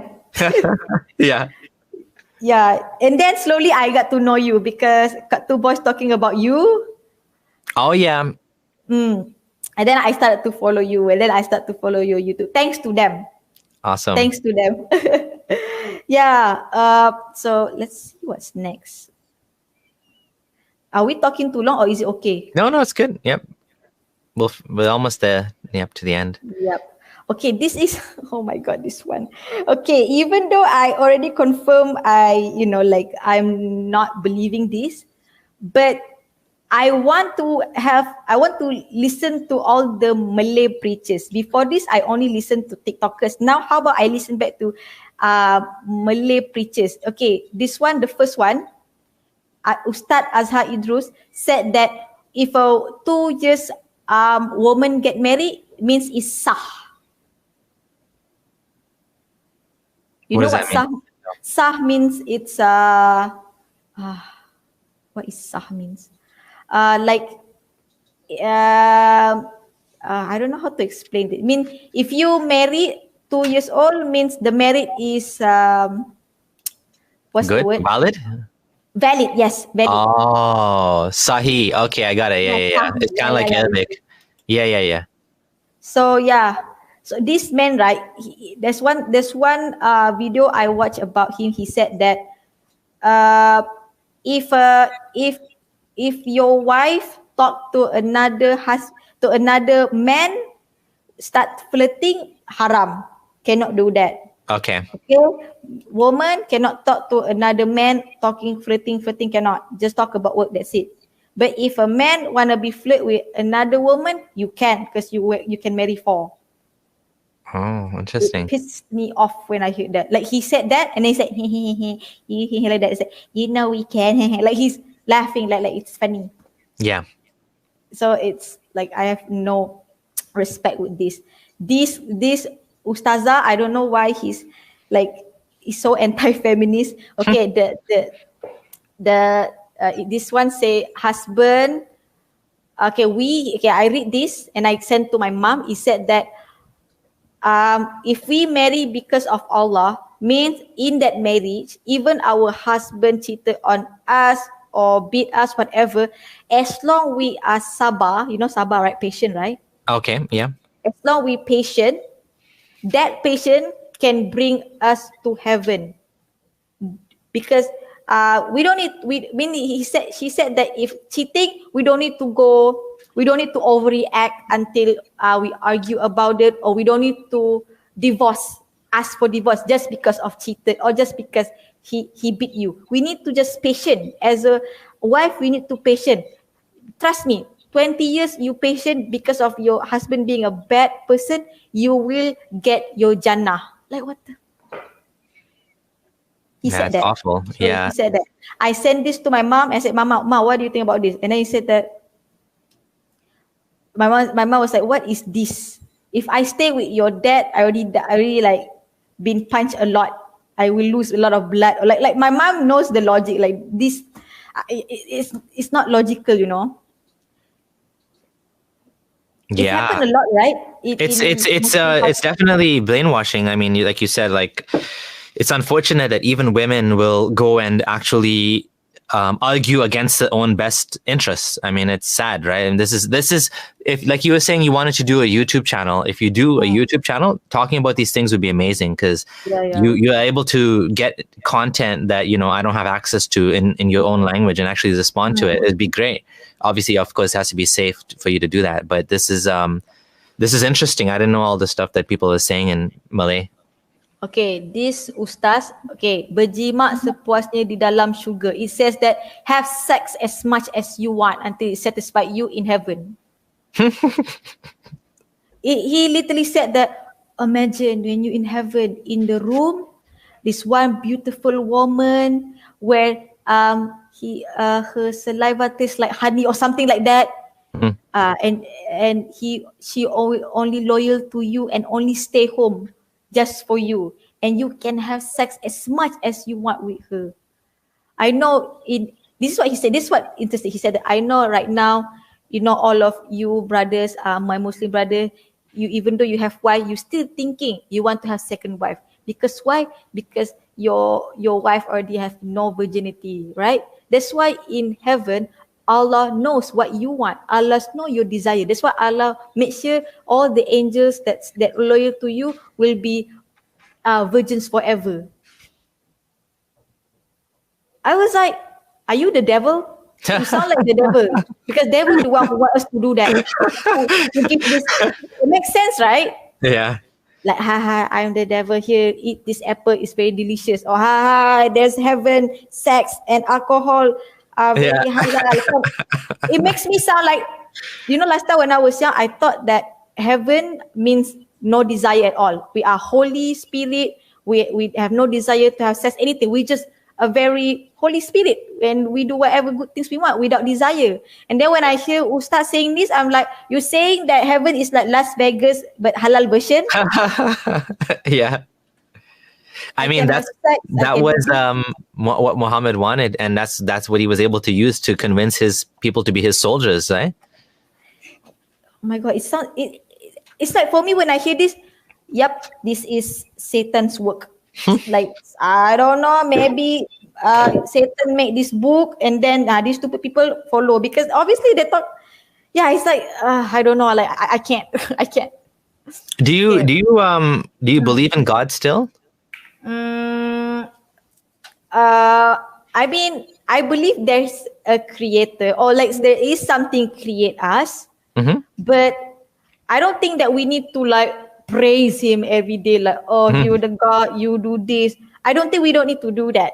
I think that they just create us, then we can do whatever we want with our life. And then if we do bad things, karma will come, our universe will get us. We do Yeah. good things like that. So I'm not sure whether I'm atheist or agnostic. I would say, from the sound of it, you're an agnostic deist. If you believe that there is a creator, but the creator didn't send any holy books, would No. you agree with that? Creator didn't Yeah. send any Bible, I Quran, don't or believe, Torah. yeah, all the books I don't believe. It's just So man-made, handmade from men or yeah, whatever. so you are basically an agnostic deist. Deist means someone that believes in a creator but doesn't believe that the creator is involved with the creation of with the day-to-day going-ons, sending lightning bolts to destroy people, and sending books and angels to come and fight the wars and whatever, right? Yeah, I don't believe that. That is like I can't believe people believe that. It's Yeah, just and I think most people are believers because of their parents, not because they chose it. I mean, I know people do true, convert. People do convert too. It's not like there's no converts, and there's a lot of people do convert. But the vast majority are people that are born and their parents raise them up to be that sort of thinking, right? And the magazines and the culture and everything pushes them into that direction, right? Yeah, I know. That's why when I share you all the magazine, that what I'm saying this, I try to love Islam because I was born in this religion. When I think about it, I didn't want this. I was young. In Malaysia, all this Chinese Indian, right? Yeah. Even though they're born Hinduism or Buddhism or whatever, but when they turn 18, they can choose which religion they want in Malaysia. Yeah. So it made me realize, what the fuck, I want that too. Like, Oh, only the non-Muslims can choose. yes, that Only made me, non-Muslims can choose their own religion, yes. When they're 18, they can change. They can convert whatever they but want. not Muslims. No, that's why I'm like, Wow. That's I asked my dad, why we cannot convert when I 18? Islam is good and blah blah blah blah. Islam is the truth. What are you doing? You want to go to hell? You want to get killed? You want to be murtad or something like that? wow. So yeah, so I'm scared. It's so one-sided. It's just like hilarious. I mean, I knew you can't leave Islam, but I didn't know it's that hilarious that other religions can actually legally change, except for Muslims. Like, I'm so pissed. That's why I'm like, where's the peace in Islam? First, you force my boyfriend to convert. You say it's peace, but then you force him to convert, and now I cannot. Like you said, peace. Why I look at other region, they are more peace. Like yeah. Jeez. Okay. So yeah, continue. Sorry for interrupting. So now your situation is basically an apostate. I would say that. I mean, obviously. Yeah. And nobody knows, obviously. Yeah. So actually, right now, Malaysia is very hit with this topic. 70 years old exposing rape culture. So this girl, right? she was in school, and then the teachers tried to educate about sex, like about harassment or whatever like that in school. And then the teacher literally said, "Oh, you guys, if you guys want to rate girls, make sure you rate 80 years and above." Wait. Hold on. What? Yep. Oh my God, I didn't say it. I thought I said, yeah, it says that. I swear to God, it says that. And then the teacher also said, "Oh, if a male been raped, it's not considered rape because guy likes it." Wait, who said this? The teacher. Okay, so there was one teacher. Yeah, male teacher. Oh, this is what she made a video on. Oh, you saw this also on TikTok, right? No. I didn't see that. I'm reading what it says. No, I didn't see. I haven't gone on TikTok lately. So what happened was she made a video exposing a teacher who made a joke about rape. Yep. Oh, so this is showing how the culture there is so misogynistic that people make jokes like this. When she speaks out about it, all the teacher condemn her. And then even all the male students say, "Hey, why you so soft? Why it is a joke. It is a joke. Oh, why you want to post this on TikTok? You want me to rape you?" Like that. Oh my God. Jeez. Now she literally managed to spread this awareness until she's on TV talking about this. Mm-hmm. But still, the teacher in her school saying she's a shaitan. Oh, hold on. So the teacher didn't lose his job? Nope. I'm shocked. I'm totally like. He's the one who need to move to another school. Can you imagine? Wait. So did he move to another school? No. She needs to move. She needs to move. She needs to move to another school. Yep. Because she got all the the death threat, the rape threats. Oh whatever. my God. This is insanity. I was so pissed. I was so pissed when I heard about this. Someone's saying he lost his job. I don't know if that's confirmed or not. Oh, yeah, I hope he lost his job if that's true, Mohammed Syed. Okay. Wow. That's brutal. That's awful. Yeah, I was so happy that she opens up about this.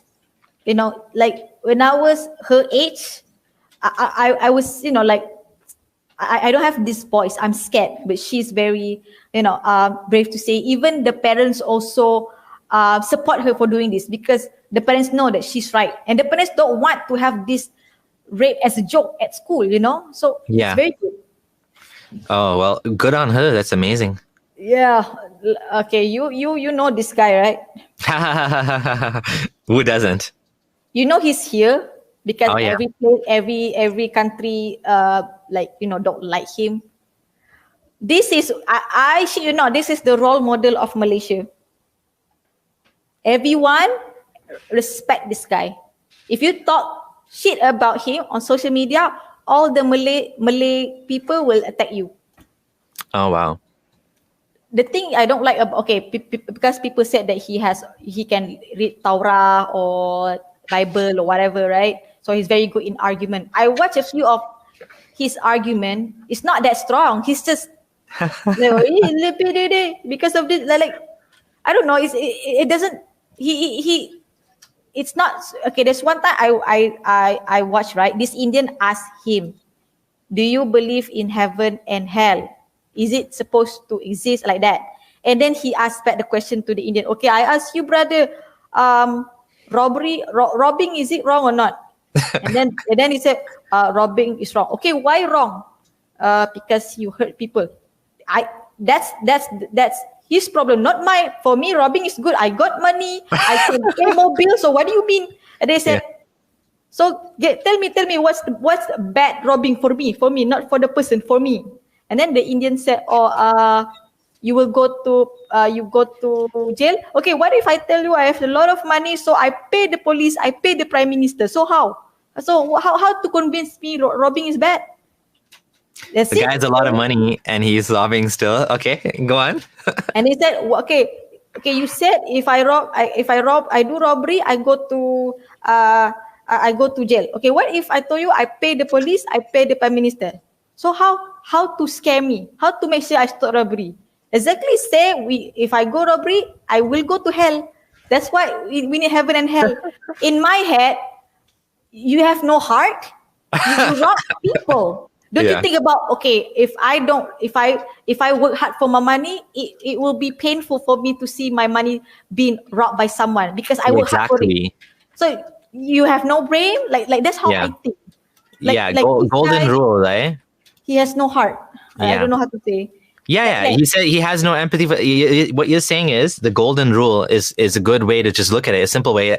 I don't want to rob because I don't want to be robbed. At the very least, that's one way to look at it. And if someone doesn't care about anyone else, then that's why we have police. That's why we have jail. I mean, that's why you have hell, according to him, right? People that get away with it. So if you believe in hell as a punishment, well, what's wrong with having police to stop people from doing bad? Like, you're right. It's not a very strong argument, but it is funny that people look up to him. He's become a celebrity, of course, and so sometimes when celebrities talk, people don't really, they don't critically analyze. They just accept what they say, right? Yeah. And then he had this statement saying that, a lot of Indian here don't like him because he's racist. He said that Malaysia is a Muslim country, so Indian and Chinese has no right to say anything if we have Sharia law. Actually, we don't have Sharia law completely, just for Muslim, not the whole country. Yeah. Brunei is the whole country, right? Oh, okay. So he said that Malaysia still have the chance to make the whole country have Sharia law. So, and he did say that, he literally said, for Indian and Chinese who disagree with me, you and I, we the same. We just guess this is a land of Malay, is land of Muslim. Why you want to say? Like, he literally said them as a guess. They are not Malaysian. Wow. Of course, people are very outraged. Even our Prime Minister very outraged and banned him. Like the one that you see here, being barred. But even though he's been banned, a lot of Muslims still think that he's right to say that. I'm like, oh my God. So yeah. Okay, so can you read this? Malaysian TikTok content creator harassed by netizen. Do you know that Malaysia is actually, our country is like top 2 best cyber bully? Oh wow. In the world. In the world. Because why? They're not just bully people like this. This girl is Chinese, They literally go to the TikTok, can you please cover up? And then some people said, but she's not Malay. Yeah, but this is a Muslim country. Majority are Muslim, so cover up. They literally attack. That's crazy. Yeah. Yeah. So yeah, it's like, it's not even safe. So yeah. So do you know about Sajad? I think I saw this at some ex-Muslim page. Oh no, I haven't seen. She's an influencer. She has this. I would say she's like me. She tried to be a good Muslim, even though she's trans. She tried to be a good Muslim. She said that even though she's trans, she still believes in Allah and everything. There's one time she literally go, what you call it, hijrah, right? Mecca. Yep. Oh, like Umrah or Hajj. She went to Umrah. When she went there, when she was entering there, she wear a guy clothes because in the ID also say she's a guy, right? And when she entered there, she wear this. Oh yeah. And then she post this. She came home and then she explained that she said that even though she's trans, she went this place, she didn't even get any punishment. People said that when you go to this holy place, you will get instant punishment or something like that. Have you heard of that? So she tried to prove people that even though she's trans, she changed from wearing male to female clothes. She never get any punishment from God at all. So it means God accept her as trans. She tried to make a statement. That's interesting. Yeah. For me, for me, that place is just a normal place. So when I see she's like that, of course, whatever, whatever, not my problem. But all Muslim Malaysia like very pissed because you disrespect, you trash, and then you go to that place, and then they're the one who cyberbullying her, attacking her, and then when she been attacked, and then people said, oh, God sent all these Malaysian to bully her. This is the punishment. What the? Yeah, these people are interesting case. These gay Muslims and trans Muslims, because they they just want to be Muslim. They don't really. They haven't been able to see that the cause of the problems is Islam, so they stay Muslim, but nobody's accepting them, or so it's a big problem for them. Personally, I would rather that if they want to be Muslim, they can be Muslim, but of course Islam, most people will say it's not compatible with such things. I hope one day people can just be whatever religion they want to be, and if they're gay, they be gay, but obviously Muslims are fighting that. They don't want that. So, but the funny thing is, they probably she can't leave Islam either, so what is she supposed to do? You know what I'm saying? Like, here's the thing. For me, we can say that she really loved Islam until she tried to do this to prove people that Allah accept him. yeah, I respect him for doing this. Like, if I were you, I'm gay, I left Islam, but she still do this, like spending money just to go here, even with both parents. You know how expensive to go there, right? Yeah. You can see that she's had the commitment. For me, she's the true Muslim, and then Muslim people treat her like she death threats against trans Muslim, and then she even been you see, don't touch me. Sajat leaks footage of her being handcuffed. Oh, because of that incident. What was the incident? When was it? No, what was the incident? About she went to Mecca. So people said that she made fun of Islam. Oh, For me, it's clear. For me, it's clear that she's just showing that Allah she's not making fun. Anything. She's not making fun at all. She's trying to be accepted for who she is. I can't believe that I can see that, but these people not. For them, make fun of Islam. Oh my God. And that's one thing. Second, she made what you call it? You gather together and then you read Yasin. I don't know what you call it. Yeah, that's some cultural thing. I know what you're talking about. Yeah. So she organized that, and then she wearing hijab. So that is also one of the things that they try to catch her. She make Islam as a joke lah, because she's a trans, and now she's trying to be a good Muslim by wearing hijab. So it's a joke, so people mad at that, like, if you trans, you are guy, so stop wearing hijab, and then make people think that Islam accept people like you are like that. So she been handcuffed, and then when she got out, she was crying because she paid she got a lawyer, so she got out. She made a live video on her social media. She was crying. She said that I tried to be a good Muslim, but the Muslim itself don't want me. I believe in God, but what's the point if I be good? I do sedekah, I do this. The Muslim themselves do this to me, like treat me like this, like punish me. I feel she said something like maybe Islam is not for me. Maybe I should just go out. She just said that statement. You see what happened after that? Murtad dihukum bunuh. The Sharia makes statement. Those who apostate, what is it? The penalty is death. They can have 3 days to try to tawbah. If not, kill them. Literally after she said that, and then this statement came out. It suddenly becomes serious about apostate. Before this, I never heard about apostate case in Malaysia. Suddenly after that incident, when she said, I better leave Islam, this happened. Now they want to make it, serious. Yeah, it's more pissed off. It's interesting that I was trying to look it up. I can't find it. That there are some hadith that talk about. I mean, I found this one. I don't know if this is this one actually is cursing the mukannats, which is basically the men and the women were imitated men, meaning like a man that dresses like a woman or something. But I do know that in many Muslim societies, including Iran, they're more likely to accept someone as transgender than gay. So like a lot of gays in Iran, they just say that they're transgender. They don't say that they're gay, because obviously gay is not acceptable, but transgender is acceptable. So, but less unacceptable, let's just say. But yeah, so this is interesting. So then now people were saying that she should be killed. This was about her specifically? I would say so, because literally after that statement, 2-3 weeks after that, suddenly they have this statement about apostate. Oh, wow. So I think obviously about that. So, and it makes me more pissed because, I'm in this state and then I'm in this status of not believing. And now, even though it's not for me, but you know what I mean? I feel like, where's the freedom? Where's the freedom? Like, it just make me pissed because, like, first, I do not choose to have this religion. I was young and then boom, suddenly my parents are Muslim.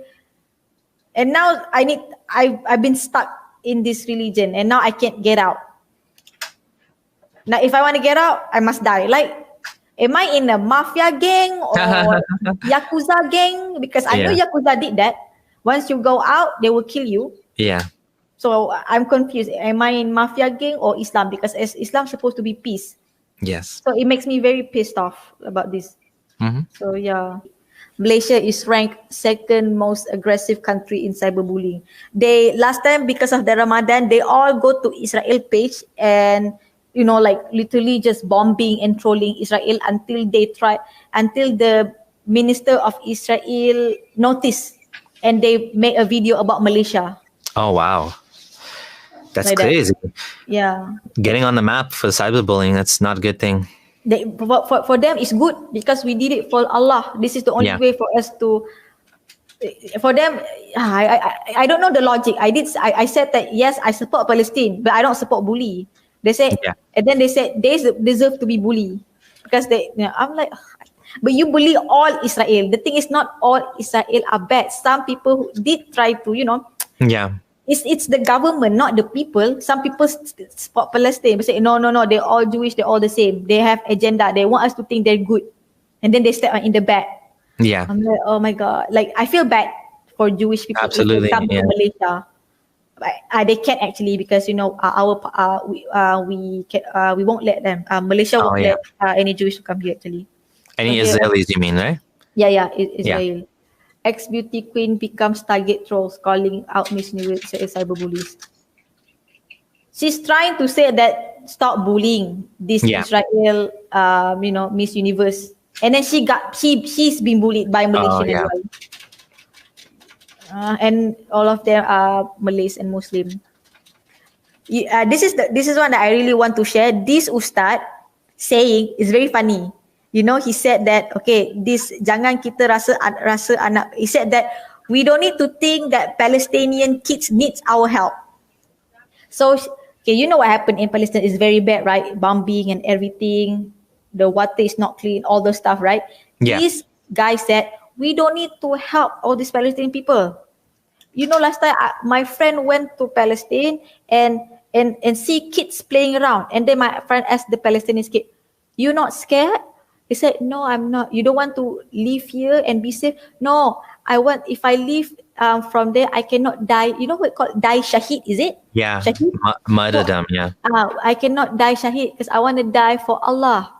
And then he said that, you see, brothers and sisters, you see how strong their iman, how brave they are. We don't need to help them. Our job is to strengthen our iman so we can all have high iman and then face the judgment together. So we don't need to help them. We need to focus on our iman. He literally said that. Interesting, yeah. I guess there are people that are apolitical in the Muslim community. Is this guy Sufi? Sufi as in what? You mean the... Like this more into spirituality and nafs and stuff like that, because I know even here in Canada there's people like that where they focus more on like inward rather than, and they don't want to be involved in politics at all. I'm not sure. Yeah, could be. Yeah, but when and then one of the ustazah said, also preaching about this, all the Palestinian women, they want to stay there, they want to die for Allah. Why there's a lot of kids? Because they the one who want to breed more kids. So even though they die, the Palestinians still live. Where do they get this? Because when I watch the video, I can see all the Palestinians need our help, crying, crying that I just want to have normal life, I just want to go to work. They didn't say that I want to die for Allah. Like where this coming from? No, they definitely don't want to die. That's for sure. Yeah, And I think the foreigners' perspective is very different than the locals. The locals, it's a yeah. very much a political thing. For a lot of Muslims, it's a religious thing, right? A lot I of like non-Arabs, you know before, non-Palestinians. yeah, before this I never care about Israel Palestine, because I told you I don't like I keep my religion secret, so I don't care about this, because I thought in my entire life Israel and Palestine is war religion, like religious war.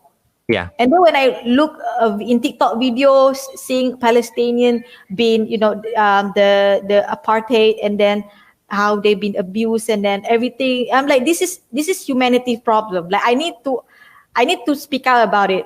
Like I need to support those who've been oppressed. So what I'm trying to say is, you see the propaganda in Malaysia only talk about Jewish versus Islam, Jewish Oh versus yeah. Islam. That's it. They never talk about actually that Palestinian have Christian, have Jewish. I never know about this. Malaysia never taught us about this. I need to Google outside, like go to TikTok and go to the Western side to know. Oh, actually, there's Christian and Jewish in Palestine. I thought it's only Muslims. I'm like, what is wrong with Malaysia? Mm. Yeah, only this year I realized that it's not a religious war. Before this, I thought it's Oh all yeah. about they want the Masjid Al Aqsa. That's what Yeah. they talk about. Yeah, and then some of my Malay friends said we don't need to help them because in Quran said this war going to be for another 70 or 100 years, and then the Imam Mahdi will come. So you're saying that we're gonna let they all die and die and die and die? We don't need to help because Quran said so. Yeah, Yeah. and then he said that don't question. I'm like, why cannot question this? I'm like, so cannot question the Quran. So it's very, like, yeah, it's very like they're very what's the word that you said? Not brainwashed. What's the word that you just said? Indoctrinated. Yeah, Indoctrinated. Yeah. it's like when we try to doubt something, they're scared to question it. When Yeah. I question it, don't question it. Don't question this. Don't question that. So it's like I don't know. When we question it, they said we need to pray, not try to find the answer. You get what I mean? You heard Yeah. this, right? Yes. I don't know. I don't know. I don't know. So yeah. Okay. I think uh, how to say, so on all of these thing, right? I don't know why. I feel like I want to, like, I very close with my mom, right? I told you, right?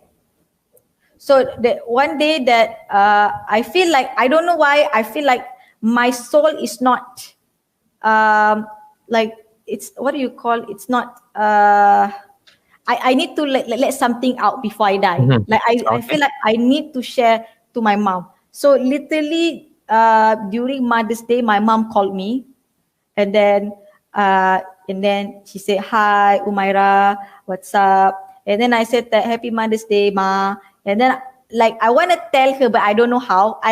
Even though she's not religious like my dad, but she still believe in Allah. She's that moderate Muslim.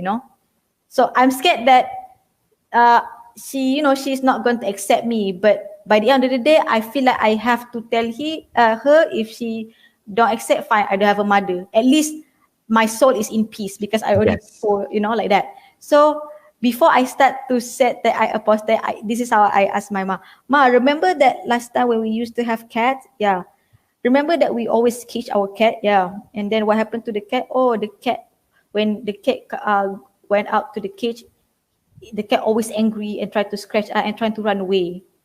Like, means and then we start to change how we take care of our cats. We don't cage them. So when we don't cage them, they don't even try to run away. Instead they like to stay with us. We even open we have a small door, like a dog door. A dog's like a small dog door, so they can Yes. come Yes. out.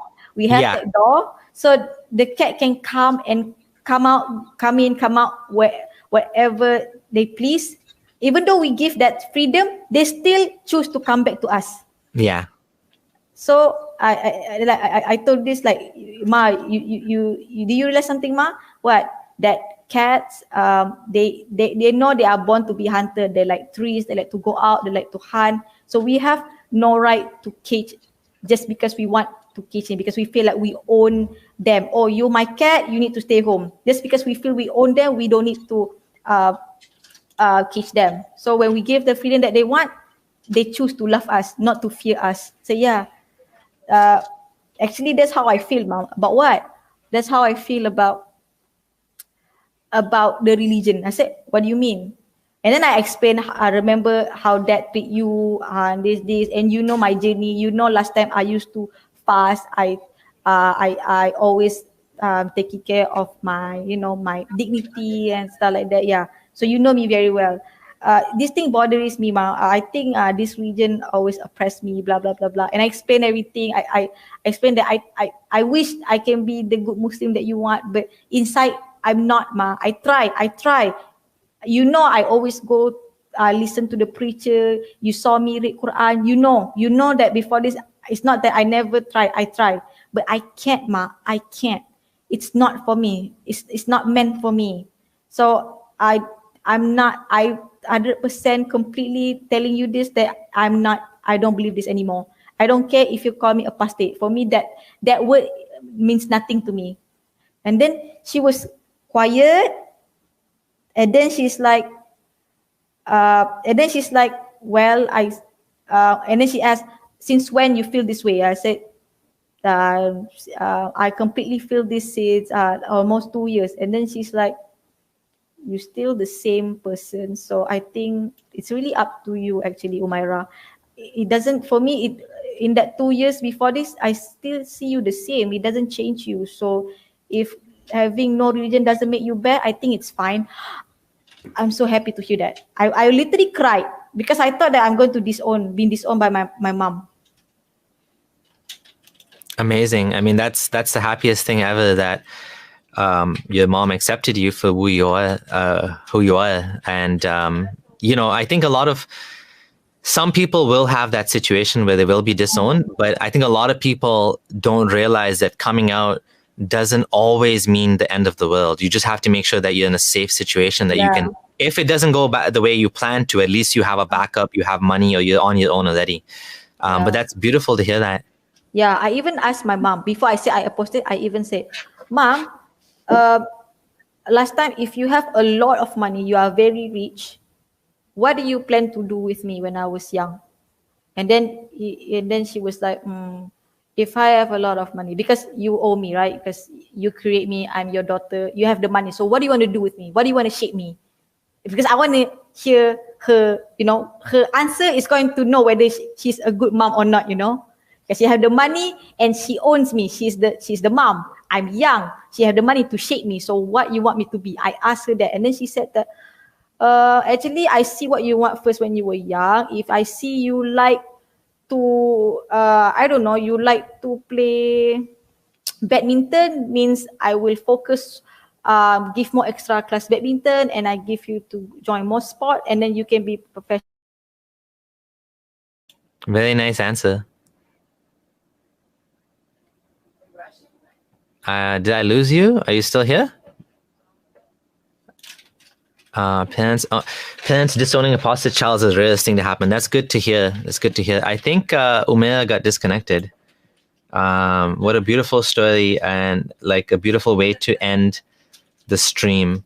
Once I'll wait for her to come back, but it is definitely one of the best things that can happen when someone leaves Islam, that the family will accept them, right? And I don't think her dad would accept, but her mom accepted her, which is good. It's a relief. It's like a weight coming off your shoulders, that the ones that and I know some people, they can never come out because situation is just not ideal to come out. It's not possible for them to openly leave Islam, and there's too much risk. So my advice to anyone that wants to leave, it is a possibility that you can tell your family, this is who I am. And it's a beautiful thing, because in some ways, even if they don't accept you, you feel better, because you're like, well, at least, I'm able to be who I want to be. I don't have to pretend anymore, right? Don't ever do that unless you're safe. If you depend on your family for money, or if you don't have, like, you're still in school, anything like that, you have to make sure that, the situation you're in is stable. So get a job, get a career, move out if you can. It's tougher if you're a woman and you're going to be forced into an arranged marriage. Then I would say, do whatever it takes not to get into that relationship, because that can make the situation much, much worse. Being an ex-Muslim woman married to a Muslim man, you have to then have kids, and you have to, it just can make the situation worse and worse. So don't get into an arranged marriage. Avoid that. But be patient. It takes time. It can take a lot of time to build the life that you want to build, right? But don't give up. Keep working at it.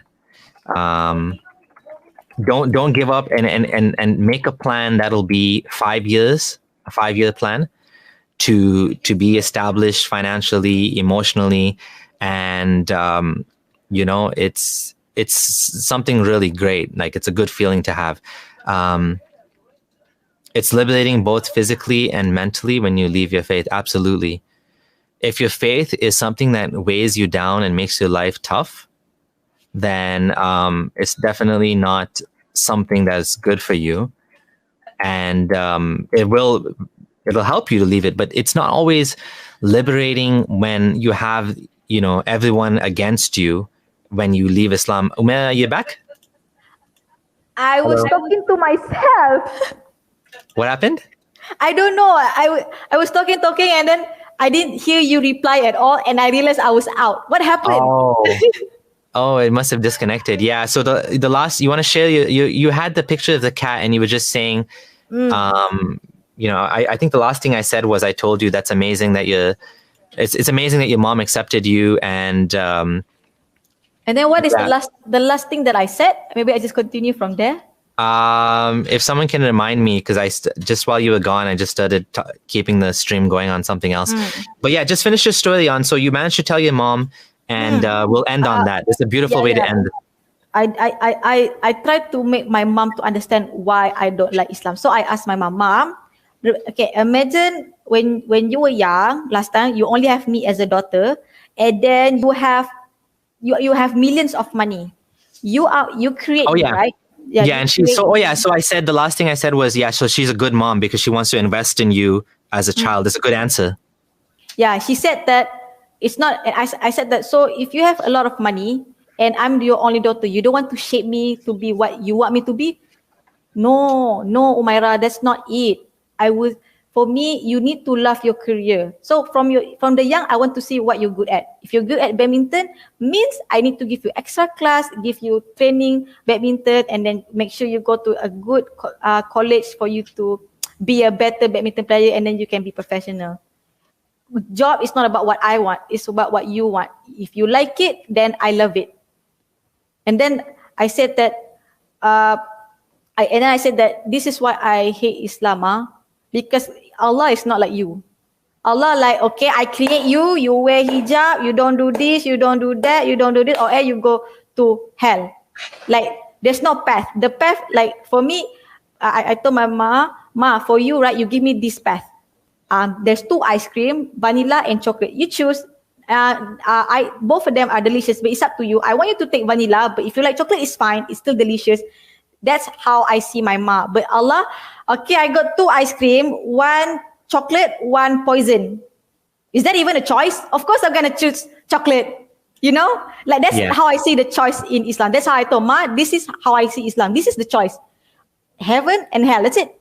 There's no other choice. But with you, you give me path, even though I choose the wrong path, but I make mistake, you make me learn by myself, and I can be a better person and make a better decision. I want, if Allah like you, I swear I Islam again, I'm a Muslim again. But you know how Allah sounds like. And then she's like, oh, when you talk about it, Allah does sound like a very strict and abusive parent. Exactly. Yeah. Like, oh, okay, you're my daughter, you must be accountant. You must get married. You must do this, or else you ungrateful child. Most Muslim parents are like that. It made me realize that our relationship, our parents with our God will kind of reflect to our child, because we have the mindset, I'm your creator, you have to listen to me, like that. Yeah, so, it's just like an abusive parent.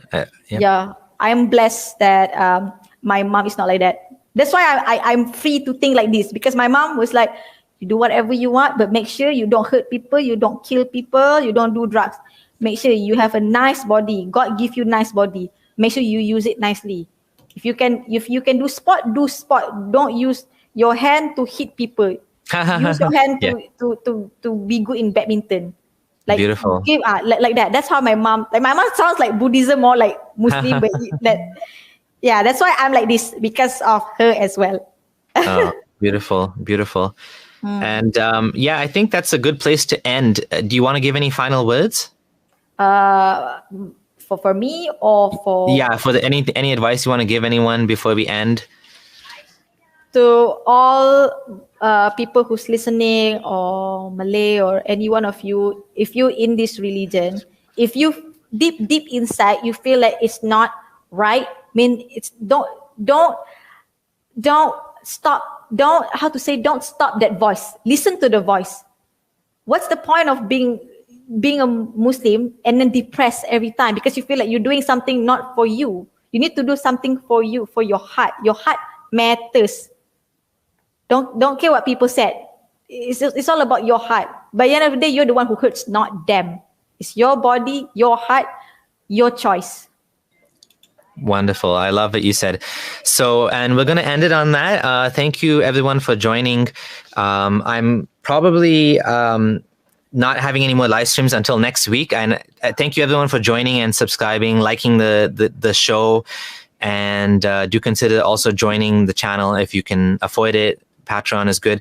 Umaira, since you're in the closet and you can't come out right now, we won't share any personal details, obviously. But when you have your YouTube channel, if you stud anything like that, I will post it on the channel and share with other people so that we can keep in touch with you and keep following you. It has been a lovely conversation. Thank you. It's a lot of personal details there that hopefully vague enough that people don't actually able to recognize who you are, but still you shared a lot of, intimate details with us. And I do appreciate that. Thank you so much. Welcome. Thank you for having me. Thank you for giving me this, for using your platform, I'm so happy to be You're here. most welcome. I'm glad that, things are happening and more people are able to do this and to come out and to feel happy with their lives as apostates. One day there'll be a time where there'll be no need to talk about these things because it's just normal. That's what we want, right? We just want to be ourselves and just be ourselves. That's it. Exactly. Thank you for your stream. Okay, everyone. Thanks. Take care for now. Bye. You. Stay safe, everyone. Bye, Abdullah. Stay safe. Yeah. Bye. Thanks for watching. I hope you enjoyed that interview. If you'd like to support me to do more such videos, please consider joining my Patreon. Thanks for watching. This is your friendly ex-Muslim signing out.